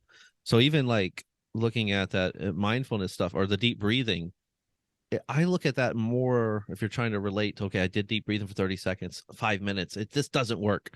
I go, that's the same attitude, but you got to put it in perspective. That's like being overweight and deciding you're going to start walking on the treadmill every day. You can't walk for 5 minutes and then go get back on the scale and go, this walking doesn't work. Exactly. Yeah, exactly. It doesn't work. It's like, it does work, but you got to walk a lot and you got to do it every day. But if you stay committed to it, you absolutely will increase your health and lose weight or whatever, lower blood pressure, things of that nature. I think deep breathing is like that. And also kind of, I think you've alluded to, is like the idea that you're building a pathway to it. So it's not just this thing you do. It's not a 1, 2, 3 step. You know, I say there's a difference between like techniques or showing you how to do something. Like walking is not like a skill set, but breathing is a skill set. I mean, especially if you're breathing through your diaphragm and you're learning how to breathe slowly and mindfully, it sounds crazy. You got to get good at that. Actually, it takes months sometimes, but if you keep doing it every day, you know, I say you're trying to get a little bit of gap time. Like you have a little cup and you're filling it up with gap, and gap time is like, it's just presence. And so one exercise I do with a lot of my clients is I'll say, okay, we could do it right now just for a quick exercise for anyone listening. I'll say, when I finish talking, I want you to just look up into the sky of your mind, and I want you to wait for your next thought. And I don't want you to force a thought. It's not the goal. The game. It's not a game. I'm not asking who can think of the next thought the quickest, but I mean, I want you to wait for your next thought. So if thoughts are moving like kind of like clouds in your sky of your mind, don't identify them, don't judge them, but just wait for the next thought. So when I stop talking right now, anybody listening to this, just take a minute, especially if you have incessant thoughts, and just wait, almost like a cat that's waiting by a hole in the wall for a mouse to poke his head out. You're waiting for the thought. So when I stop talking, wait for the next thought.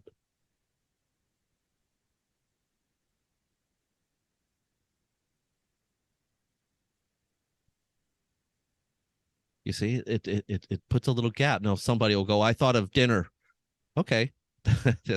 that's not quite a thought. That's like your hunger, you know. But okay, but also this is not like a technique that necessarily is going to work for everybody right out the gate. But I'm telling you, more times than not, when I do this, clients will go 30 seconds, a minute, and then they'll start talking just because they're uncomfortable with the silence. They go, I don't think I'm doing it right. Did you have a thought? No, I mean, I looked at my ceiling fan. I said, ceiling fan. It's now you're forcing a thought, you know. Well, and honestly, what's interesting to your point, because I mean, I am somebody who, as you well know, like the mental stuff has been the hardest part for me, and the constant mental chatter, intrusive thoughts, all that stuff. When I actually have an actual problem to solve, when I've actually had to step up into my life because something is really wrong. We lost a loved one 7 weeks ago. My father's ill, you know, different things that pop up, like real life stuff. I'm not saying I don't feel stressed from it, but my point is that all of that mental chatter somehow finds a way to go back, and I'm solving a problem. Right. Where I think we get in trouble is we've given primacy. We've prioritized all this gunk in our heads. Yeah. And along with the ain't no time for that, the other thing that's been helpful to me to say to myself is, if I'm not choosing it, if I didn't choose to think it, it's actually none of my business. Right. Because I'm choosing to talk to you, Dave. But while I'm talking to you, if I'm thinking, does Dave think I look weird in this light? Do I look kind of Right. like Casper the goat? That I'm not choosing that. That's the Right. intrusive stuff. I'm learning to say that's none of my business. And I think what happens for so many of us in benzo withdrawal, at least the folks that reach out to me, is I talked about it like a benzo-induced OCD phenomenon almost. We become incredibly obsessional. Our minds get very, very loud. There's a Right. lot of chatter, a lot of negative chatter, a lot of weird stuff happening in there, and we give a lot of primacy to it. Like we started the talk today, and we're talking about we either try to find meaning for it, or we try to interpret it, or figure it out, or get to the bottom of it. And Right. the more we do that, the more we're doing the opposite of what you're describing, where you're trying to just carve Right. out those moments, those little gaps, those little glimpses of peace or quiet. Right. Um, and that's what we're working towards, you know? Right. Yeah, exactly. So we take that exercise, and if you do go, oh, I thought, what if I don't get better? Then the next thing you do is you let it float by. Don't Mm-hmm. engage it. Don't engage it. Watch it. And it's sort of like you're the horse before the cart, before the cart, before the cart. So you're like you're having a thought, it's narration on a loop that's going, I don't know if I'm going to get better. And then I say, become aware, watch your thought. Now Yeah, you're watching the thought. What if I don't get better? Who's saying that? yeah, yeah, Am I saying it? Well, no, you're the one watching you say it. right, Right. So as right. soon as you do that, just that little technique, you suddenly have put a gap in between that space, and you're no longer unconsciously like doing this with your nails. You know what I mean? You're suddenly going, I'm Yeah, biting my nails. I'm biting my nails. yeah. That's me biting my nail. You know what I mean? You just add this It's little. almost like you kind of like a little bit like saying kind of like, I'm feeling fear right now, rather Right. than I'm afraid. Like, right. Like Right. Yeah. even just the language we use to give ourselves a little bit of that gap. You know, I was 100%. listening to something the other day that was relevant. You just mentioned horses and it just popped up, but they were talking not about benzo stuff, but I think so much of what I'm learning outside of the benzo world is helping me. And it was talking about this obsessionality, these intrusive thoughts, this mental chatter and they basically said, imagine you're in this little pen with a horse, and this horse is a big pain in the butt, and it's just nudging you. It's just nudging you with its head, you know, and it just keeps hitting your shoulder.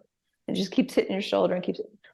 You can choose to sit there and let that horse nudge and hit your shoulder, or you can smack the horse. You can get on that horse and try to ride it and break it and whatever.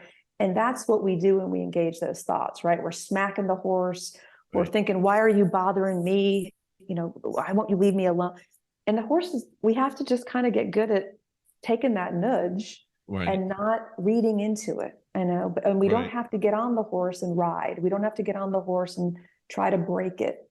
Right. But I think that's, I know for me, where I went wrong for so long was every nudge came with an oh my god, or every nudge came with a Right. why, when is this going to stop, or am I going to go crazy, am I going to ever think normal thoughts again, am I ever going to be helped, right? So those nudges just, they would just keep me locked in. And so I love that idea Right. of just those, creating those little gaps. Right. Absolutely. And you nailed it. I mean, people, they're talking about their symptoms, and I'm like, it's not just the anxiety that's bothering you so much. It's your interpretation of the anxiety. It's the implication of what that anxiety means. If you just look at what you're going through as you're sitting here right now, and you go, okay, what do you feel? And you go, well, I have a little bit of air hunger, a little tension in my chest, and I feel like my heart rate's up a little bit, maybe, and I feel a little nervous, restless energy, and maybe my ears ringing a little bit, and eyes feel a little blurry. It's like, okay. So it's almost like if you break it down to the level of having the flu, Mm-hmm. it's so much worse. But we don't Mm-hmm. live in a state of panic during the flu. Why not? Yeah. It's so much worse. You're fatigued. You can't sleep. You're sleeping too much. You can barely move. You're having pains everywhere in your body. And I say, the limbic system knows the difference between being injured or sick and being Yeah. in grave danger. And that's Yeah. where separating the fear and learning to, again, become that watcher and step back and say, look at my mind, look what it's doing. I mean, just to be able to look how negative it is. It's almost like if you start listening to the conversation in your head as if you were sitting on a bus and listening to the people next to you talk out loud, you go, listen to them. so Mhm. full of themselves and so afraid and so worried about every damn thing. And but you're the aware one, right? So it's like Right.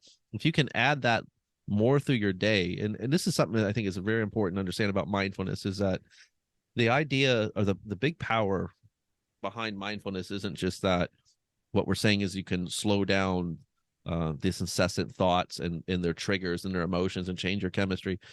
Not just looking at it like it's a technique that helps here and there in these moments and I sprinkle them through my day. But the bigger implication of it is that it's like a Ferris wheel, or a carousel rather. It's going round and round, and benzos, it's going and Mhm. as you start to add more gap time, it starts to slow. Because part of Mhm. the thing that speeds that carousel, each horse fuels, speaking of horses, each horse fuels the other horse with the thought and the fear. And then comes another thought and another fear, and it goes boom, Yes. boom. And as you Yes. start to step back and you're just looking at that, that's so funny. Or not really funny, but I mean, I guess it can be almost amusing at some point when you really Mhm. get further enough away from it. And you go, look at that. That's so crazy. Like, what the hell? And it starts to slow down. And then a whole new quality of being starts to emerge as that carousel starts to really slow down and it finally just stops. Yeah. And you're going, wow, and you're just here. Yep. And then, I had this religious, comparative religion teacher that said, he didn't understand Buddhism. And he said, if you didn't have thoughts, you wouldn't get out of bed. I said, what the hell? That's the dumbest thing I've ever heard. How would you take a shower, eat food? I said, well, that's your hunger would let you know to eat food. And you know what I mean? Like, but I Right. hear what he's saying. His idea was that thoughts is what makes us do everything. And I'm like, that's not true. It's No. not true. It doesn't work that way. I know logically it does seem like that. It's not how it works. In fact, that you operate so much more efficiently on such a higher, happier, more aware to your life level when the carousel stops.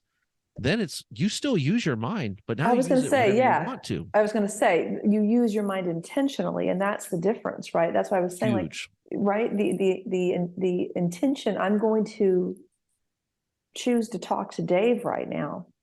That's me making a decision to use my mind to think and Right. process and all these things. But if I sit here and it can happen, it happens 50 times while we've been talking. Something else pops in. Wow, I look a little Right. funky in this light. I don't think I like this sweater. I don't, Right. gosh, do I Right. sound funny? I don't look at these old earbuds. Like, Yep. that's not my choice. Right. That's my chatter. And Right. that's none of my damn business anymore. And I think, Yep. this is where I think, and you'll hear people, I'm sure you've said it too, but this is where I do think that when I come out of this, as I come through this, I will be much better for it, because I had a lot of mental chatter before I went into benzo withdrawal. The only difference was it didn't scare the hell out of me. I didn't wonder, am I a good person? Was I a bad person? Am I alive? Is this Yeah. for, those thoughts might pop into my head, but I wasn't so filled with adrenaline and fear and norepinephrine that everything scared the shit out of me, right? Right. So now what I'm learning is about 90% of what goes on in my head, maybe more, is kind of nonsense. Yeah. It's just noise. Right. And I can choose to not pay attention to that. I actually can make that choice.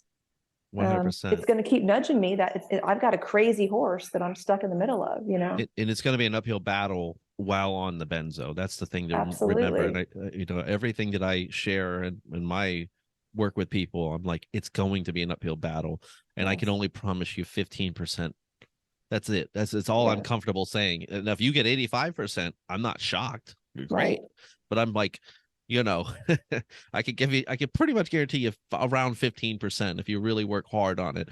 And some people go, 15% ain't worth all that work. Well, that's fine. I hear you. And other Yeah. people will say, well, 15% is the difference between making it and not making it, maybe.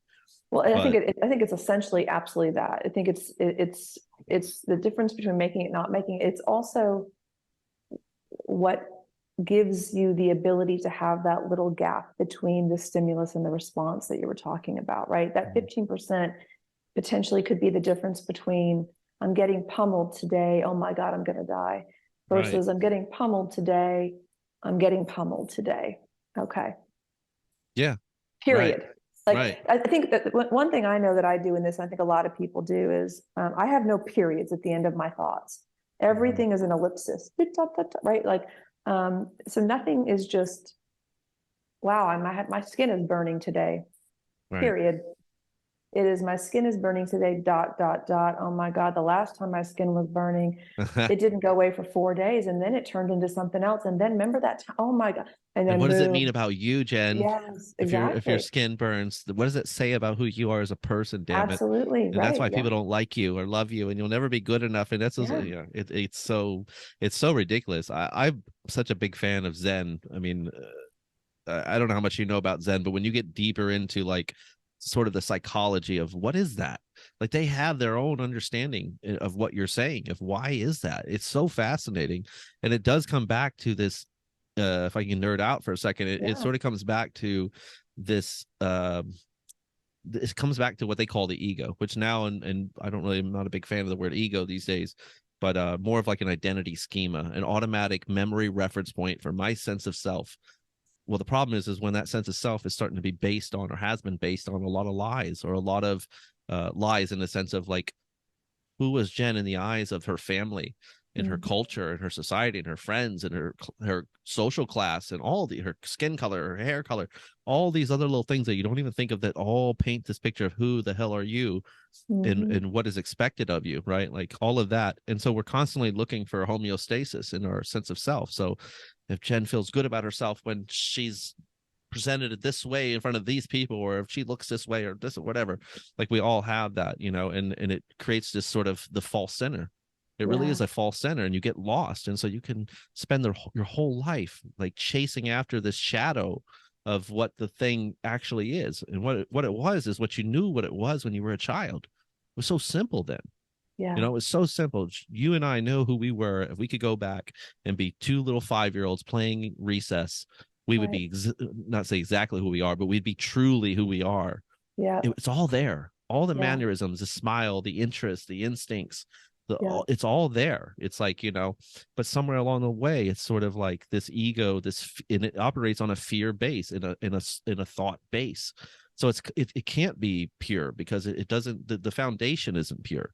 Like all these things that you're saying is, you were talking about the physiology in the sense of this incessant thinking process, which why it always goes back to somehow about who we are. It's not just the symptoms. What does the symptoms mean about who we are? What's your brown hair mean about who you are?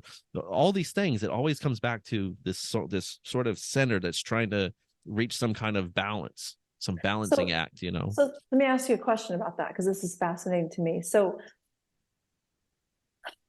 you basically, you're kind of talking about like the narratives that we adopt about ourselves throughout our lives, right? Right. About, and that are placed on us by other Mm-hmm. Yeah. forces as well. So for those of us going through benzo withdrawal, this is a big one, right? Because Mm-hmm. I think one of the things I hear the most from people, and it's been the scariest part of this for me, has been what has felt like an annihilation of myself. Yeah. A fear I don't really know who I am. Right. Right. And I think that kind of what you're saying actually is really interesting, because being in benzo withdrawal is an enormous narrative that we place on ourselves, and it becomes defining, or at Yeah. least has been for me, it's been defining for me physically, mentally, emotionally, behaviorally, cognitively, spiritually. And I say that in a negative way. I say that for years, I felt flawed, I felt cursed, I felt less than, I felt weak, must be weak. Right. I must have done Damaged. some damage. I must have Yeah. done something bad to deserve them. Right. All kinds of garbage came with this. And so if you're, as you're talking about this Zen kind of getting back to that center and that little 5-year-old, right, where we just were, Yeah. we've encountered, those of you guys listening to this, right, we've encountered something that um, most people don't go through. Right. And it's an enormous story.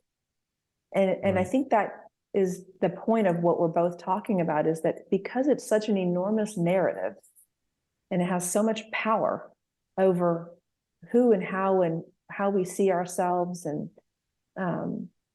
where we belong in the world. Do we even want to exist in the world anymore? I mean, we've hit many of us have hit that place of annihilation where is this even worth it? How do I go on? Like, Right. have I just been pummeled too much? Right. But I think to your point, it's one big story, and we have to see it as such, you know.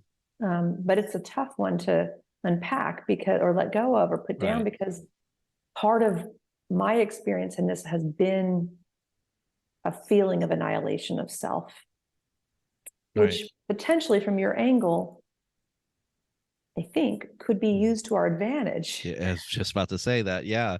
I mean, in the eyes of Zen, that this whole dilemma that we're facing, strangely enough, is it's sort of like you're right there at the corner of turning something very profound, because indeed lose yourself, because Yeah. you know, in a sense, like lose yourself to find yourself, lose the false to find yourself, stop complicating it, Yeah. stop thinking. You can't think about who you are.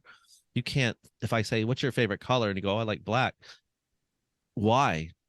I don't know. Prove it to me. Show me how. You know, it's just things, you know, it's an Yeah. instinct. I know me. I But just know me. what would be hard though is like it would be like saying like the difference between for us in some ways, I think, or I shouldn't say the difference, but how people might hear this and how I might even hear it. There's a big difference between me saying, you know what, I want to be a minimalist and I'm going to practice being a minimalist, versus, you know what, Jennifer, you're going to be falsely accused of a crime and stuck in jail and Mhm. forced to be a minimalist. Either way, I'm going to experience minimalism. But Right, one right. is at the hand of my choice, right? And one feels at the hand of a crappy hand of cards I got dealt. Does that make sense? Yeah, and I think it's important to note that there's what I'm describing is moving from like the core, the Mm-hmm. truth, to the false, and that there's this transitional period that when you're practicing Zen, let's say mindfulness meditation, it's beautiful. It's a slow coming back to yourself, and it feels good and instinctual, and you go, wow. And you even want to tell people about this, like, wow, this is so neat. It's the virus removal program, where this throws you right in the middle of it Yes, that's a in good the point. worst damn way. It's just Right. it's and you're still actually not free of thoughts or anything. In some ways, you've lost the old identity, but you've adopted the worst kind of new identity. Yes, So that's a great you're point. not really in the you're not as free as you think you are. You've changed, you know, one jacket that didn't fit very well to one that fits even worse, that's on Right. fire, you Right. know, so like That's an important. I love that you. I'm so glad you said that, because I think that I think, you know, Zen, I know, has been one of your kind of for your own personal beliefs and when your own personal yeah, practices. And I think that's such an important point that you just said, which is we've kind of shed one shabby coat and gotten squeezed into another, right?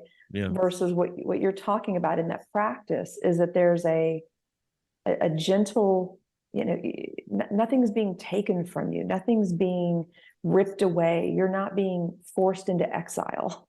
right, You know, it's a right, gradual kind of unpeeling that happens, right? right, And we've basically had somebody come in and like shuck us, and yeah, then, you know, right, throw us to the wind and be like, you know, go figure out how to do this, you know, and we're, right, you know, naked and afraid running around, you know, sure. uncomfortable, you know. So um that begs the question, what do you do when you find yourself in the moment like that? And this is where I think a lot of DPDR stuff can be very psychological, in a sense, induced as well, where you start to lose yourself and you start to get scared. This happens in Zen. It's preached upon, you know. I mean, it's very well known that there's this dissolving process that happens, and they say be careful, you're going to get really afraid, and the ego will, it's almost like a dying animal. It will you know, put out its last, you know, vicious attacks, like a dying animal. It will try one more time to bite you and hook you back in. Or I often say is it comes through the back door. So you'll get yeah. people who freed themselves of their ego, but now their new identity is the guy who, or the girl who freed herself of the ego. And it's like, haha, Uh-huh. that's funny. You're still playing Uh-huh. that game. You know, Uh-huh. it's still a head trip. Right. The truth is so much more instinctual. It's just, you know who you are underneath all of that. So if you're sitting there and you're like, I don't know who I am, you're in a vulnerable space where, yeah, you're starting to lose who you are, but there's also an opening at the same time, right? Like there's a Yeah. problem and there's an opening there. And if you can lean back on your instinct to say, yeah, you know who you are underneath there, it's this is it. And there is this period as you're dissolving the ego, it does feel chaotic. It does feel lost. It does feel scary. Who am I? I'm not Dave the artist. I'm not Dave the white American educated this or that or whatever. To dissolve all of that and let it all go away, let it all float away. And what you're left with is that 5-year-old again. Because the 5-year-old didn't have any of that. It didn't have a bank account. It didn't have a PhD. It didn't have none of that. No, it's so, but this is kind of brilliant, right? Because actually I'm thinking, as you're talking, I'm thinking, you know, in some ways, this has been the ultimate ego strip. Yeah. I can only speak from my experience. Personally, professionally, my sense of confidence, all the hats I used to wear, all the stories I used to tell myself about myself, or myself about other people, or other people about me. Like I said, it's actually really fascinating that you're talking about this, because I think that is part of why there is such terror in what we're going through. There's something going on. I don't know all the mechanisms at play that are doing this, but something's happened where my sense of self, as I knew myself, like you're saying, it wasn't kind of in a balanced, moderate way, right? Where I'm working through something and I'm making conscious decisions. I feel like somebody came in and shucked me like an oyster. And I'm left terrified. And almost everybody I talk to in this tells me, I feel like a kid. I feel like a little child. I feel like, so they don't feel like the cute little 5-year-old in the sandbox who's just having a good time building or playing tag, or right. They feel like the worst possible version that they ever felt as a child. They feel insecure and vulnerable. And so I think there is something to this as we begin to rebuild ourselves. Right. What do you want to leave off? You've had everything taken away. You know, maybe some of those, for me, I can say that some of those losses were necessary. I didn't think they were before this, but as I begin to rebuild and move through this, I'm not going to put back in place all the stuff that I had on before. I hate that this happened, but it has created an opportunity for me to think, I don't think I liked that jacket to begin with. I don't think I liked that persona. I don't think I liked that I was this way. And I don't have to be that way as I move forward. Right. Absolutely. Yeah. You choose to just let it all go, because all of it was a bunch of crap anyway, to be honest. You know, we thought the money was going to save us. The intelligence was going to save us. Our good looks were going to save us. The people in our life, our status, or whatever. It's all BS. You know what I mean? It's all BS as far as who you are internally. And once you get past that, once you sort of like travel away from like Earth to Mars, you know, once you get through that, like that zone, and then when you get past that, you come back full circle. And then it's like, oh, it's so simple now. I just am. I just am. I don't need to be Dave the guy. Again, we can make a list of the money and the education and just like thinking of myself, you know, artists and how I look and how people perceive me and how I sound, and I have a background in music and trip, you know, as far as identity stuff goes. But I can wipe that all off the counter, and I still am who I am. I still like what I like and stuff. And I think if you simplify it, if you're going through this process, you can be more Zen minded and say, just simplify it. It's okay. Yeah. What's scaring you is all your old strengths are not there anymore. Yes. So if you were a guy or a person who, you know, made things happen, damn it, I was respected, I was a powerful lawyer or this or that. Well, you're not anymore. You know what I mean? Well, my damn money doesn't matter. Well, my good looks, my strength, I could bench press 500 pounds. Doesn't matter, does it? Doesn't matter. None of it matters now suddenly. And you're stripped back down to your bare core. But if you can get past the fear, if you can just be with it, and this is true with Benzo people, I believe, just as it's true with anybody practicing Zen, if you can go through this process of uncertainty for a while, something very beautiful will happen. The core is almost like a magnet. It will start pulling you back in. And suddenly, and it's like the Garden of Eden. It's like coming back to something. It's like, oh, it's so light and it's so freeing, because the identity that you held was like this big, you know, it was just this little thing that we invested everything in. And once you do that, it just goes poof. Well, and you know, I think this is along the lines of what you're saying, but I know I have felt this, and I think a lot of people I've talked to, I was never a super materialistic person, or at least I didn't think that I was. But if you asked me now, what do you want? You know, what would be, I mean, obviously I want my family to be healthy and things like that. Those for sure. I honestly, my answer is I want to know what it's like to wake up in the morning and not feel like I'm waking up in a straitjacket. I want to know what it feels like to wake up in the morning Right. and look forward to waking up and starting my day. I have not known that feeling in a long time. And so until I went through this, that never even, yes, I had bad times. Yes, I had bad weeks and months and things, stuff happened. But that feeling of I would do anything to just want to get out of bed and water my lawn. My desires are so simplistic right now, you know, and I believe that the day is going to come that I'm going to wake up and I'm going to look forward to just going to water my lawn or go make a cup of tea, you know. Right. But I mean, I was on a hamster wheel in my life, you know, and I'm not throwing myself under the bus by saying I caused this. But when I look back on my life, I could never have known what it was like to just want something so simple as to just wake up and feel excited about the day. Yeah. And I lived 50 of those years without giving it a second thought, you know?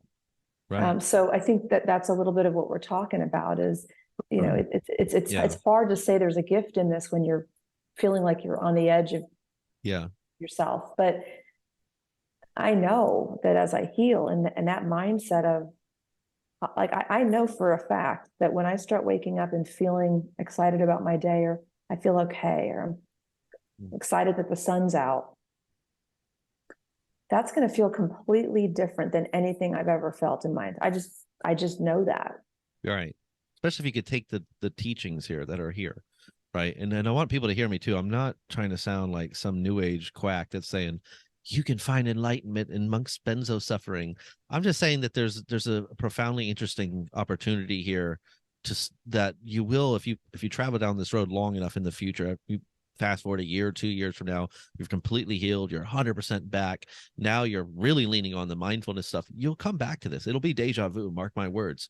You know, for you, even if you say, man, this stuff is interesting. When I get out of this, I think I'm going to really go down this rabbit hole, maybe join some yoga or mindfulness meditation groups or whatever. It'll be deja vu. You'll go the 1, 2, 5 years from now, you'll get to a place where when you start to dissolve that ego by slowing down that carousel, it'll start to get scary again. It'll say, damn, this felt like almost like benzo withdrawal because all your trips are starting to fall apart again. So I'm saying, you know, but it's important too to remember that we have hierarchy of needs.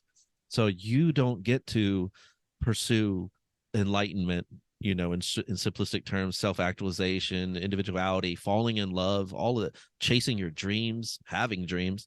Like none of that's even on the table until the very base is fulfilled, which is survival. Right. So we're trapped right here at the bottom of Maslow's, you know, hierarchy of needs. Like that's a good point. Right? It's just shelter, food, water, and don't get killed by grizzly bears. Like you don't get to go up here. We're in the basement of the hierarchy. You're in the basement, but during that process, there's a dissolving that's happening of the sense of self, where interestingly enough, it's almost like a little chimney that punches up to those higher levels there. You know what I mean? It's just a little bit, maybe it's not enough to lift you all the way up. In some cases, I believe it can.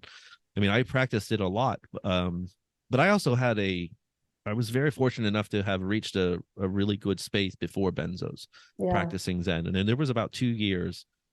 My God, it changed my whole life. I mean, I felt like the Buddha. I mean, I just felt like in a flow state. Everything was beautiful in a flow state. And you have good, bad days and life throws things at you. But like, I mean, people were coming up to me going, you know, are you on drugs? I go, no, I'm off drugs. I'm on nothing. You know, I'm on nothing. What is it like for you now? Now that you've come through benzo, you've been there before, then you went through benzo withdrawal. Are you able to get into that flow state now? Yeah, mostly. I mean, I'm not 100% there. I'm still, because I also think like a lot of ways, like I got a lot closer to it, and then doing this work has sort of pulled me back. because I have to rely on the intellect and I have to engage this damn thing in my mind way more than I want to. I mean, 5, 6, 7, 8 hours a day, I'm working on it. And then even when I get done with all of that, then I'm working on the program and this and that. So there's a sense of like, wow, this is really tough to juggle breathing and being here and being, but the sense of self, like a lot of the spiritual components, oh yeah, that's there. It's Okay. like that's mostly there, but I'm human. Like, so when I get scared, when my stress gets too high, when whatever, I don't get enough sleep or this or that, Right. things happen, you fall back, you slip back into that unconscious state. So I don't think that, I don't believe in enlightenment in the sense of like A state you achieve. you just stay there. No, man, Hmm. it's like, it's like falling in love or something. Like you can kind of Right. fall in and out of that state, but once you've been in love and you know what it is, you're quicker to get there again. You're quicker to identify Mm. what it is and what what it looks like. So it's like I'm able to, but perception wise, it's been changed ever since. I think that's what enlightenment is. I think enlightenment is a change in perception, where which is just this conversation. It's when all your trips finally go away, but doesn't mean you're free of suffering. It doesn't mean you're No. free of, what I mean? You those type of things. But like ever since that, these moments that I had, it was in my early 20s when I really got into Zen mindfulness and all of that. Like there was a day where I was no longer an American and it was no longer white and it was no longer a man and it was no longer smart or stupid or fat or skinny or all the trips went away. I didn't belong to any religion, any political party, nothing. Wow. And I thought, wow, that's so freeing. And I've, for years I just fostered that. I worked toward it. Like that's what I want to stay there because Yeah. I don't want identity politics. I don't want another Yep. ego to come in through the back door. So Yeah. now, and and again, it's the most scariest place to be is in the middle because we're sort Oh of God. Yeah. designed to be tribalistic. We want to put on clothes. I'm a Yeah. conservative. I'm an artist. I'm smart. I'm not smart. And so I practice being nothing so that I could be who I am. You Well, know what I mean? it's brilliant. And I think two things that you're saying, I think also make it a little harder at this moment in time to be going through what we're going through. One is exactly what you're saying, which is that our culture right now is so much one of identity politic, right? Yeah. And you're in or you're out, you're this, you're that. Like, Mm-hmm. you know, there's no shades of gray, there's no discourse. I mean, everything's getting collapsed into these polarities, right? So we're forced in this kind of injured state that we're in to be somebody who doesn't have any clothes on. Right. Right. Kind of against our will, but we're standing. And so it is a scary time. And I think the other thing that has struck me is we're at a time where I think there's an all-time high level of an inability to tolerate frustration. Yeah. If our Amazon isn't there in two Right. days, we're pissed. If Instacart's an hour late, we're pissed. Um, we are as been being going through this, we are being taxed and we are being tested. I don't say tested. Um, we're being asked to sit in the ultimate form of patience. And I think that's another, again, a potential benefit to the chaos and the distress that we're going through. But we're doing this at a time where the world is not set up for Yeah. tolerate. I mean, when you tell people, yeah, I've been struggling with this taper for a couple of years, you tell the average person that, they're like, what are you talking about? And I'm like, yeah, I haven't really felt all that good for a couple of years. Well, why aren't you doing something about it? Right. I am. What are you doing about it? I'm learning how to walk through it. Well, who's helping you? Who's fixing it? What Right. medications you? So it's interesting because again, the identity politic and the level of the inability to tolerate frustration and sit with anything. Yeah. We're at an all-time, high of those things, being a struggle for the Yeah. average person. Yeah. And I think as the pressure I'm cooker plugging keeps, my computer and I'm not interrupting. I'm just plugging my computer in. yeah, as the pressure cooker keeps going too, it creates this elevation and pressure, which eventually sort of inevitably leads to a psychotic break. Yeah. Right. Like that's what's happening. The world's almost like you can feel it. It's almost at the Yeah. verge of a psychotic break at this point, And so I think there's this instinct almost calling us back from our DNA to saying simplify, Yeah. go back, go unplug, Yeah. go to Well, nature. and now we've been granted, forced, whatever words you want to describe, right? To do that, even though that wouldn't have maybe been our choice, right? I mean, and Right. again, that is a one of the things I love Stoic philosophy, like Marcus Aurelius, Epictetus, Seneca, and I love the ideas of perception. Like, again, we've talked about this a lot in this talk today. You have a choice in the perception of this story. So we've kind of given different ways that you can look at this. You can look at this like a curse.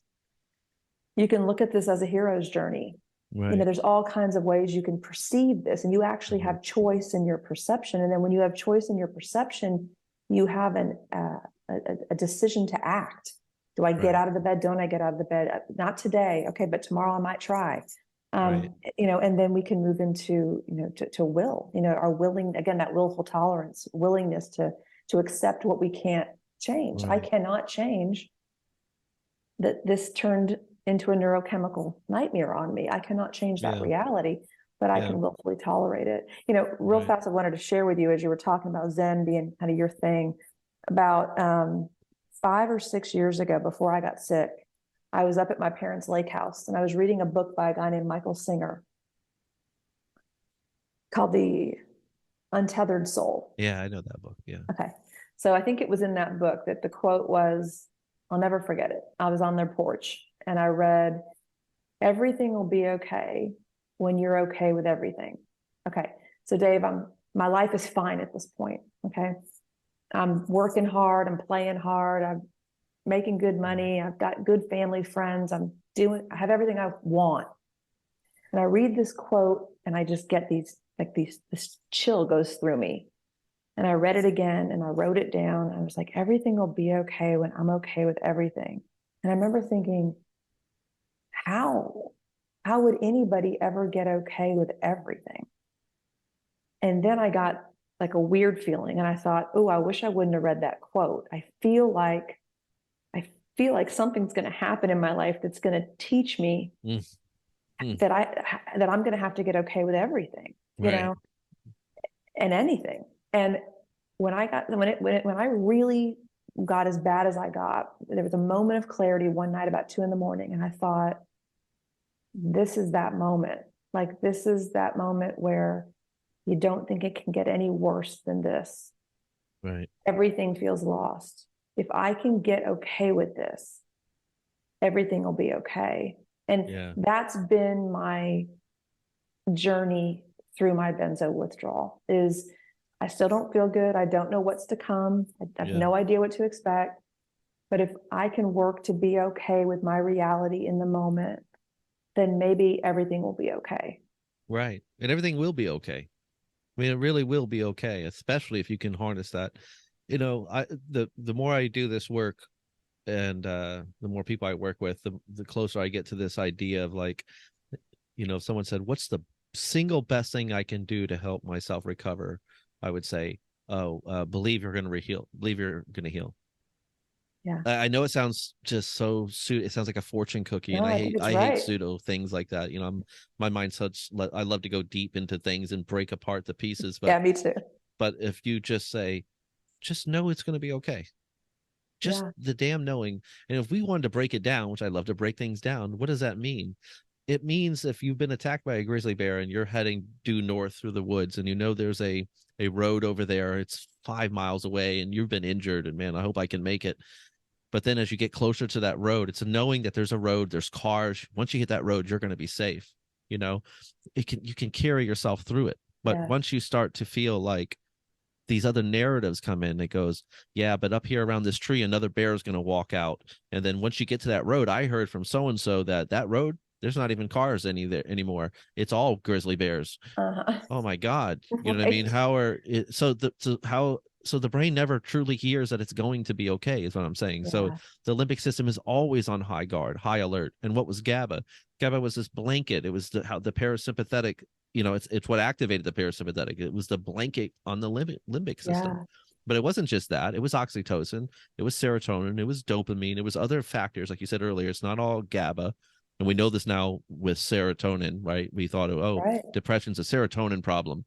Oh, no, it's not. Why is Right. ketamine infusion working so damn good? Right. Right. Oh, and so I think there's more going on here than just GABA for sure. It's like For sure. neuroplasticity and other hormones and chemicals and things, but knowing that you're going to be better if you can just foster it. And I know that's asking a hell of a lot, but I say, look at the probability, right? That most people, if not all people, and I know when I say, well, why don't you say all? I say, because people die of aspirin, right? So I would Right. be, And other things come up while you're going through. I mean, right, if benzo withdrawal was 2 hours long, we could probably say every single, but if my experience is going to be, multi years long. Well, I'm aging. right, Like I have other stuff that could just happen sure, while I'm going through benzo withdrawal. right. I could develop any number of things that aren't related, Mhm. but then so that muddies the waters, right? Yeah. And so yeah, it But makes knowing sense. you're going to get better, just believe in it now, and see the point that everybody heals, that you too will heal, and confide in that. It's like Yeah. that old analogy or the metaphor with the Native Americans with the two wolves on your shoulder that are sort of at war, and they say, which one wins? The one you feed. Mm. The good and the bad. It's like, feed the good, believe in the good. And the kind of painful thing that we all reach on the other side of this, once you're on this other side of it, you'll look back and all this suffering, all the bad nights and moments that you suffered just because you didn't know if you were going to heal, and you'll go, damn. When you're on the other side, it sucks. It really is. It's like, that was one of those things I go, if I could have been a time traveler and went back to my went back 3 or 4 years and saw myself suffering, what would I tell myself? It would be, it's going to be okay, Dave. Uh-huh. Are you sure? Yes. Yeah. You can breathe, man. But, Yeah. but it's going to be okay. Let go. Let go.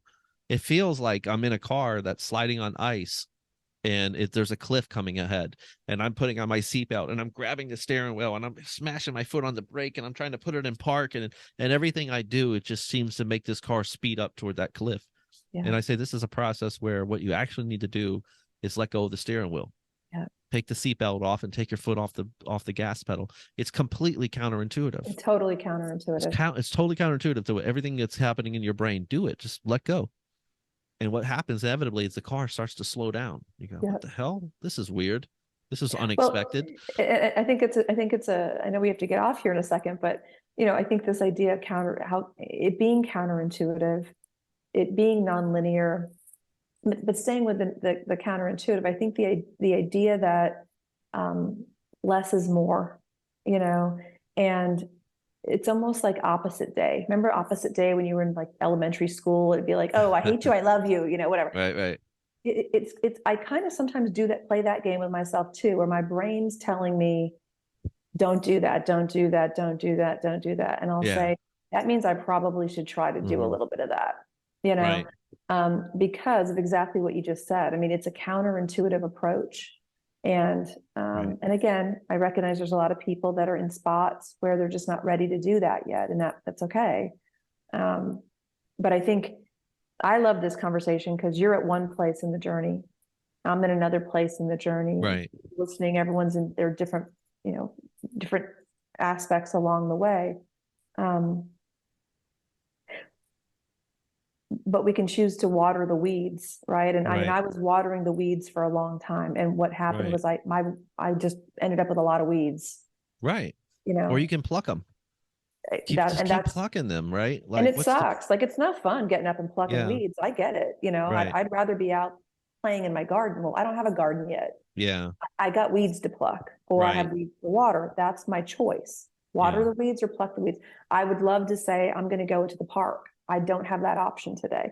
yeah, So it stinks for the moment to say, okay, my options seem like they stink. I can water weeds or pluck them. Doesn't yeah, sound like a really fun day. yeah. But there's a benefit to plucking those weeds.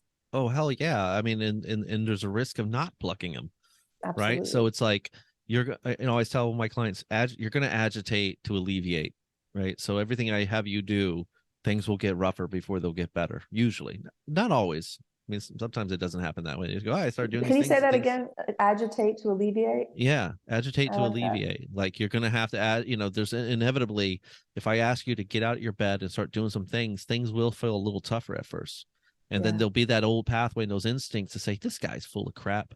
This is he doesn't understand how bad I am. I do understand how bad you were.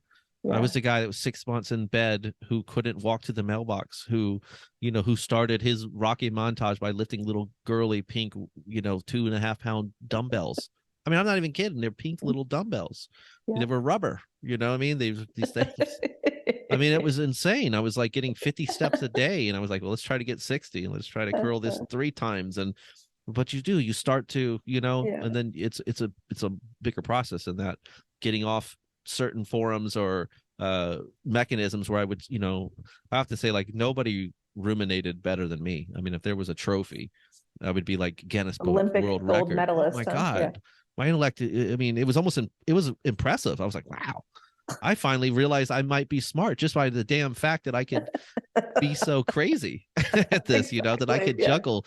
I could think of 75,000 ways of dying in 1 second. I didn't even know You're it to my number brain. one. You're Yeah. number one. Yeah. Couldn't believe I could, and I would be sitting there, this close to the screen, just like reading about heart problems and this and that. And then, I mean, oh my God, the nights I'm like not sleeping and just, I mean, I'd wake up and get to the computer and start reading and the sun would set.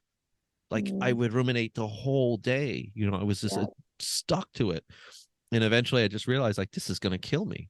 Yeah. Like this benzo thing will, but this thing that I'm doing, whatever this is that I'm being trapped by, is going to kill me. And Yeah. so I need to find another way. And that's when I sort of took the seatbelt off and said, well, if I'm gonna suffer, I could suffer outside in some sunlight. Yeah. I could sit Yeah. out back in the nature. I could pet my dog. I could try to go for a little bit more. I could get off all of this stuff because whatever's going to happen is going to happen anyway. I mean, it took Right. in a sense, it was such a leap of faith to recovery, right? Like there's Yeah. such a leap of faith that Well, goes on there. it's a complete leap of faith, right? Because again, we can hold up all the evidence. We can line up all the, I mean, and think about this. I mean, you know, how many, how many times have I heard one person tell me, I'm better than I ever was. Okay. I could hear that 100 times a day. One stranger in Idaho could tell me I'm worse and I've never gotten better. Right. And that, right.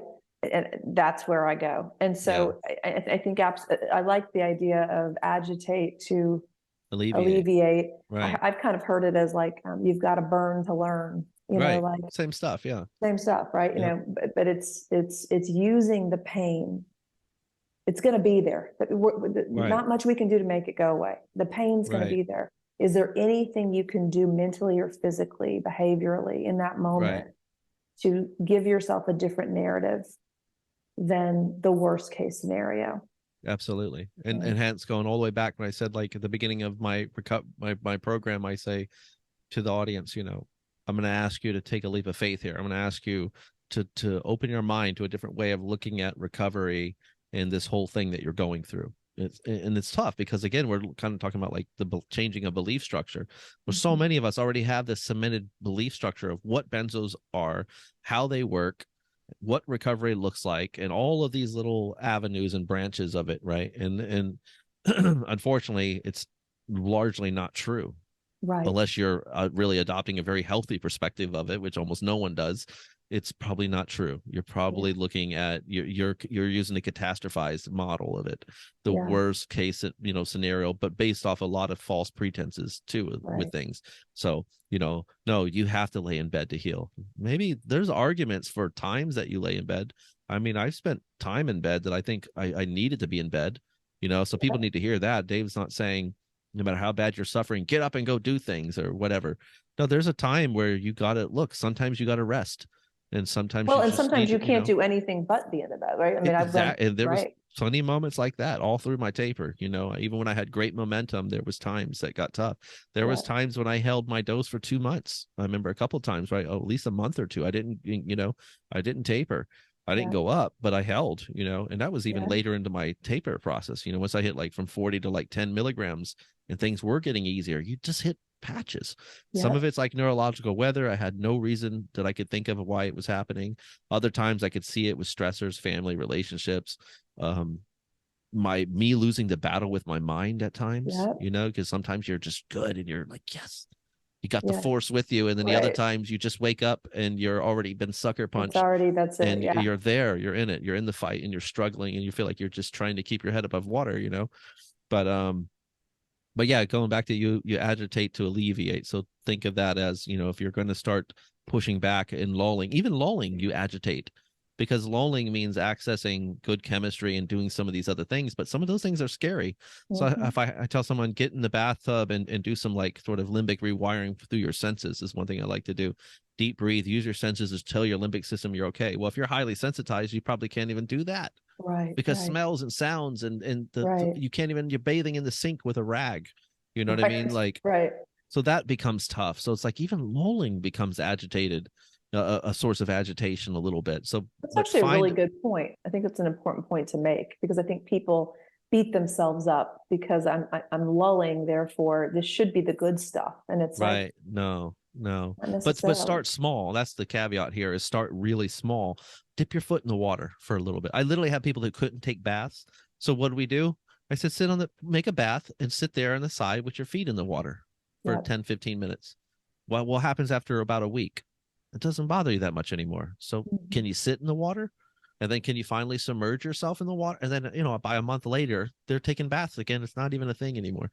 But I'm like, Right. we have to find that, we have to establish a pure, safe place, as I call it. Like and that water is almost like being in the womb. You know, it's sort of, it's primal in a sense, that you're sitting in every cell. Nobody's ever been attacked by a grizzly bear sitting in a And bathtub, bubble bath. right? Yeah. It doesn't happen. So the limbic Right. system doesn't know that, but it knows all these other things, you know. Listen, we could talk all freaking night, you I know. know. You're I so love easy talking to to you. talk to, and I'm looking at the time and I know it's getting late, and but so I guess we could probably wind it down. I would love to get you back on. So I feel Sure. like this is a good stopping point. So maybe Absolutely. I can lure you back to You can lure me this back in. podcast again. Absolutely. I know, I really appreciate being here and all that you're doing. And I think we're in line with so many of our values Oh and yeah, sure. ideologies and Yeah, you too. perspectives. You too. Like a lot of people really love you and benefit, and they talk. I've had so many clients talk about it. I mean, they talk about you more than I think any of the other coaches, to be honest. And Well, you're not thank even you. It's good purely to hear. coaching right now, as far as like a one-on-one. But they No, this I'm doing your nothing voice yet. is soothing. You're just, the things you're saying makes a lot of sense. And I think again, because you have a background, you have a real background in and not just one that you acquired during this process, because you have the Right. clinical hours, you have the real life lived experiences of being a therapist and working through, probably, I'm guessing, so many things, from every kind of relationship issue to anxiety to you name it, right? You've Yeah. seen it all for years. So I think that's like something that builds a quality in you that you can't fake and you can't rush. It just happens with time. So people see that in you and they respond to that and they like your videos. And I think, you know, on the other side of this, I wouldn't be shocked if you do stick around, or maybe you leave for a period of time to kind of heal. But I wouldn't be shocked if you did come back to this as a calling, and maybe did some benzo coaching, because you would probably be amazing at it. You know what I mean? Well, thank you. But I even just having appreciate the that. but just having the videos, you still are a benzo coach in a sense, because you are coaching. You know, you're just not doing one-on-one kind of therapeutic coaching, but your videos are helpful. They're helping people. They're lulling in a sense. They really are helping people go, okay, Jennifer Swan said this. Okay. Well, I appreciate that. Like I said, when I started it, I remember doing the first one in February of last year, and I thought maybe two or three people will look at it. Or I had no idea. I just decided to start talking. Right. But I really appreciate that. And I have to say, just to the community, like, and maybe this has been your experience as well. I know how scary and how scared people are, but I have met some of the kindest um, people in this, and some of the most generous of spirit, and in the midst of their own pain. I remember getting on after my dog died, or saying my family member passed away, in the midst of their own terror and distress, saying, I'm so sorry, or hey, I'm, thinking about you, so still able to come out of themselves and Yeah. Oh yeah. and right, and just Mm-hmm. and so it's been a gift actually to be able to do this. I feel like I've always felt this as a therapist, but I feel it in this as well, which I always felt like I got more than I gave. And I feel that way here as well. So I appreciate the opportunity to come talk to you, Dave, and to share the videos and the book. I'm reading the book online for people that can't read. So I'm up to chapter 19 or something like that. I've got to finish that. Yeah. So thank you for that opportunity and for that feedback. I appreciate it. Great. So that's a good segue into, tell them, to my audience, if just in case some of them don't know, not familiar with you, where can they find more of your content and what you're about? Sure. Yeah. So my YouTube account is Jennifer Swan Ph.D. So just my names. So Jennifer Swan Ph.D. And I think, like I said, there's about 185 videos up there now. Kind of crazy. And I'm reading. I wrote a book about a year ago called The Waiting Room, but I had a lot of people reach out and say they're not really in a place where they can read and retain right now or focus. And they were asking when I was going to get it on Audible. And I was just about to do it on Audible, and I thought, no, I have the platform, let me just read it. So I've been reading it chapter by chapter to people, so they're actually hearing my voice since it's my story. So they can check me out there. And I do have a website, but the reality is you don't even need that, because anything I'm doing is pretty much over on my YouTube site. So that would be where I would have people check it out. And the book will be free for people to listen to. And I'm happy. I try to respond to everybody that reaches out to me. Again, I'm not a benzo coach, but I do try to get them in the right direction or offer some support. I've heard that. They've told me that. I definitely try to, if I can. There've been a couple of moments where I think I've missed some. So I'm sorry if you're one of those, but I definitely do try. And so, thanks, Dave. It's been awesome talking to you. Yeah, super cool. I'll post a link in the comments and in the description to your YouTube and great, your book or whatever else, you know what I mean, so they can find you. Thank you. I appreciate it. Well, cool, my friend. Please come back. I will. I'll be there. And maybe if Dee's listening too, we're thinking of, he wants to do like a benzo roundtable. So I'd love to. Like I was saying, Jennifer would be great. He's like, she'd be great. I think I was supposed to be on Dee's podcast at some point here in the near future. I have to reach out back to him. I think he's one of the ones I didn't get back to. So sorry, Dee, but no, I'd love to be a part of that. So keep me posted. Awesome. Well, thank you, my friend. Thanks, and David. Thank you for everyone listening. And remember, you are healing. You will heal. And when you get there on the other side, tell them I told you so.